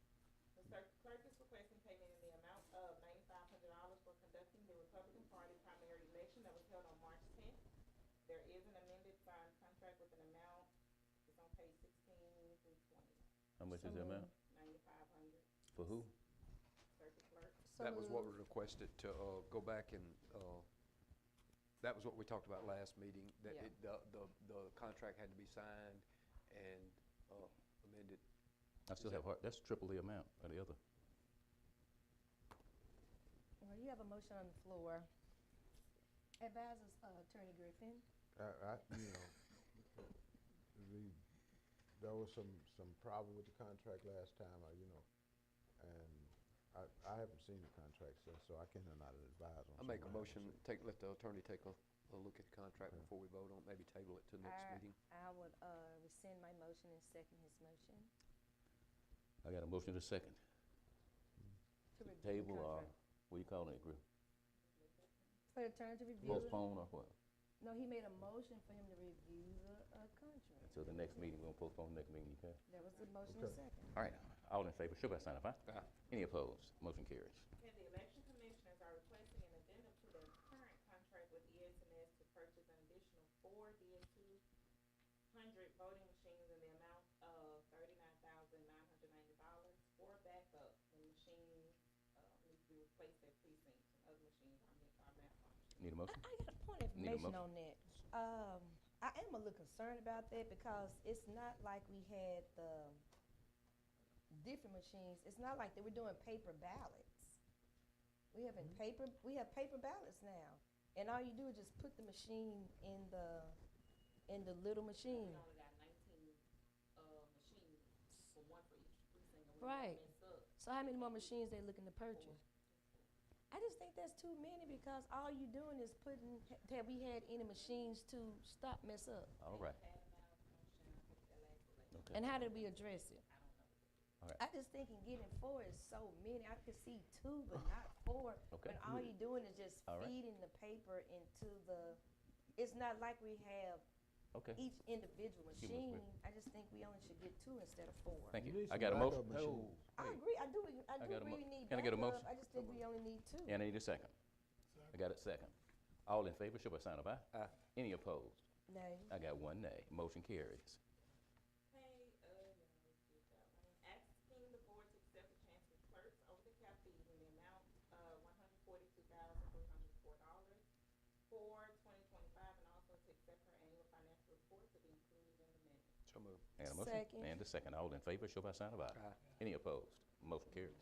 Requesting permission to advertise for 4 dump trucks for the road department as a part of the buyback process, in exchange for the other ones that we did for the previous year. And we have them on like a year rotation. Yeah. So So moved. How many I got we a motion. said? 4, this is about the process. I got a motion and a Point of second. information. Come on with it, Ms. Burke. Have we thought about looking at getting a fifth truck? And the reason why I asked that question, during the time we're doing the asphalt, a lot of times they have to stop and wait on the asphalt. It should be while they're doing the dumping. It should be a continuous flow versus waiting till the asphalt make it. And that's something I'm not saying today, but we do need to identify how do we do a better job on getting the asphalt to the site, because we do have a breakdown. Sometimes the stop sometimes is 20 minutes or 30 minutes. If we had another truck, it could go ahead on and just keep the flow going versus stopping 20 and 30 minutes. All right, Lee, And do I we, just think we need to look at that in the future. I think you We can talked, take a look at it. I thought we already did. Now, as far as we bought the long truck, Clay? the long beds for that, as far as having a continuous flow when we need them, when we're asphalting and stuff. But the one problem we run into with the long trucks is some of the neighborhoods have low-hanging wires, and can't, it catches some of it, so it can't be used like we kind of want it to. But I would say we're approaching budget session. If that's Yeah. something we need to look into, we'll look into it in budget Okay. session. All right, Clay, another question. We're about to go through the buyback program with these dump trucks, and they're the same, what was it, Truck Works or whatever it was? Truckworth, Kentworth. Kenworth Truckworth. How dependable, what kind of service have you gotten from these trucks? Since we've had them, when we first got them, we had some issues with them right out the door before we put in them. They showed up on the yard, for example, one of them showed up, the same day when they cut it off, they got in, couldn't get the start battery, they had bad battery. They had to bring a battery with the truck. Then after that, it was, all the trucks had to be recalibrated and done. What kind of service have you gotten since? I mean, they come when you call them. That's about as far as, but after that, it's just, it's been odd and things. But most of it's wear and tear, maybe some air valves or something. So so you're about to purchase 4 more. You want the same truck? That is a trick question. It is a trick question. I'm not gonna say yeah, I'm not gonna say no, because Well, we were, I mean, they're just as good as any truck, put that way. Okay. I'm not gonna say one brand truck's better than another. You're gonna have issues with anything. All right. That can work out. and I guess the main concern that we would have as a board is how much uptime versus how much downtime. Right. And so you're comfortable. If you're not, give it the equipment committee, Tommy and Lee. But now we're about to vote to do which? Just to, advertise for dump trucks. We're not deciding on any Okay, you understand? Okay. So moved. I got a motion and a second. All in favor, show by sign of aye. Any opposed? I know. But show Supervisor Gordon away from his seat. We gone, yeah. Motion carries. Go ahead, Mr. President. I'm sorry. Are you finished? No. No. Come on, Ms. Carter. Okay, requesting that all county offices are closed on May 25th, 2026, in observance of the Memorial Day holiday. So moved, so moved. Got a motion and a second. All in favor, show by sign of aye. Any opposed? Motion carries. Hey, just a reminder, Delta Council's 91st annual meeting, Friday, May 8th, at 10:30 a.m. at the Delta Research and Extension Center. I think you guys should have invitations. Also, for the Sheriff's Department vehicles, I have 3 quotes for the financing, with CBNS Bank providing 4.67 interest rate, Guarantee Bank 4.9, and Planters Bank 5.25. I'm asking the board to go with The lowest, so moved. So moved to go with the lowest. No, CBS. Second. Thank you, Lee. Any other questions? All in favor, show by sign of aye. Aye. Any opposed? Motion carries. Okay. This is all everything that came outside my report. The Fourth Circuit Court District of Mississippi is asking the board to accept the resignation of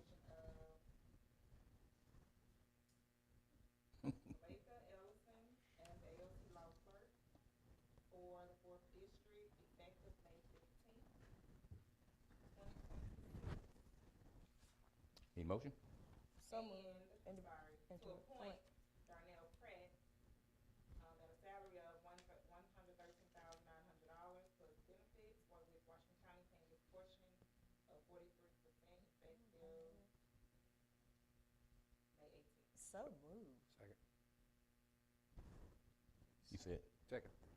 I got a motion and a second. All in favor, show by sign of aye. Any opposed? Motion carries. The National Fitness Court campaign, they are wanting us, to set up the launch and ribbon cutting event, and they're asking the board to do. Let me share with the board. Right now, we have Joel and Sarah Hester working it out, and they're gonna set everything up for the ribbon cutting, and they'll let us know. Ribbon cutting for what? The exercise court, Oh, okay. the fitness court, exercise court, yeah, at the convention center. When will it be completed? Soon. It's pretty much finished now, but they'll set those details up and let us know. And this exercise court with O'Bannon or something? No. The other one? That's just for all the taxpayers on the convention center ground. We'll get together and start talking about first we gotta go ahead and get the culvert in place for the walking trail with the O'Bannon project. And what we'll do is, the money is in place with the 50,000 at O'Bannon, plus you had a contributor, and they'll just manage their own funds, and we'll submit invoices for those two entities to be paid, instead of Washington County handling the money. They'll handle their own, and we'll talk and have invoices going their way, Clay. So the first one up is the culvert itself. Let's talk. You good, Ms. Carter? Ms. Holmes? I just have two bonds. Samuel Andrew Newsom Jr., board member, Greenville Public School District, and Oliver Johnson, board member, Greenville Public School District. Need a motion? So moved. And a second. All right. Also- All in, I'm sorry. Hold on. Let me get, I also have the official bond for David Burr. You all approved his appointment last board meeting, so here. that's the Drainage Commission. So we need all three, to accept all Yes, three. please. So moved to accept all I three. got a motion. Tommy, you still second? Thank you, Tommy. All in favor, show by sign of aye. Aye. Any opposed? Motion carries. That's unanimous. What about this one right here? I thought that was gonna be you, this homestead. Yeah, I forgot my own. Oh. Stacy, they lost all the In bonds. the matter of homestead exemption rejected by the Bureau of Revenue for the year 2025, the final order. That's a list of them? That's just a list of them? Yes, sir. Okay. We sent the letters out in March. They had 30 days to respond. We'll send it in to the state if they reject it, Mhm. and the state, let us know if they accept it or not. So you just need approval on that? Yes, sir. So moved. I got a motion? And a second. All in favor, show by sign of aye. Any opposed? Motion carries. Chief? Good morning. Hey, now. The mail log for the Washington County Regional Correctional Facility, April 11th, 2026 to April 24th, 2026, in the amount of $32,553.83. So moved to I approve. got a motion to approve, accept. I got a second. All in favor, show by sign of aye. Any opposed? Nay. I got one nay. Motion carries. Thank you. Thank you, Chief. I didn't get my, Okay, I'm gonna come back. I'm gonna come to you in just a hot second. And we're ready for you now, and then we'll copy all documents. Okay, so for the month of May, we had some wonderful awareness. Okay, so in the month of May, we're looking at the National Walking Month. So if you're not a walker, let's try to be a walker. You can do a swift walk, a breeze walk, or be a fast walker, but it is National Walking Month. Also, in the month of May, mental health is National Mental Health National Awareness Month. We're bringing attention to mental health in our communities across the United States of America. Of course, we've seen more issues with mental health due to drug and alcohol abuse and some are just social issues. So the concern is just being awareness of options that's available in our communities. And the other piece, as elected officials, officials to ensure that we have resources for people who do have mental health issues, so it can be addressed in our, just in our county, but I know it's a national issue. Also, in the month of March, it is National Military Month. So I just like to pay homage to all our veterans, anybody who served in our military. Thank you so much. And of course, what's going on on an international level, we show much homage and thank the soldiers that are serving us outside of the United States of America. Also, May is Stroke Awareness Month, along with Hepatitis Month. That's it? That's it for Thank you. for this board meeting. Did I miss anyone? Everybody good? We got an executive session. Mr. Griffin? Yeah, is Mark here? Potential Still litigation. here? Yeah, Mark's still here. Yeah, he's still here. Okay. All we got is a potential litigation? Mr. Yes, Griffin? yes, sir. All right. Hey, We're going into executive in session. just a second. Okay, I do have that. Board members, good morning. Morning. Ms. Carter has reported that I returned $142,000 back to the board for my over the cap fee. I'm requesting that the board pay the employer's share due to PERS for my fees. The amount is $4,220. Move to deny. Second. I was wondering where that was, because usually that's all that's with that when you turn it in. We got a motion to approve and a second. All in favor, show by sign of aye. Yep. Any opposed? Motion carries. I mean, not one nay. You good, Ms. Hansel? I need a motion to copy all documents into the record. I got a motion. I'm gonna second it. Thank you, Tommy. All in favor, show by sign of aye. Any opposed? Motion carries. Now, we're about to go into executive session. We're about to go into closed session now. It's our intent for executive session. Need a motion for closed. And a second. All in favor, show by sign of aye. Any opposed? Motion carries. Okay, we're in closed session now. We're going to executive session to discuss potential potential litigation. That's the reason we're going. Yeah. Okay. And I guess Mark will come back in. Oh. Hey. Trey, you stay. Oh, he's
recess till the 18th, so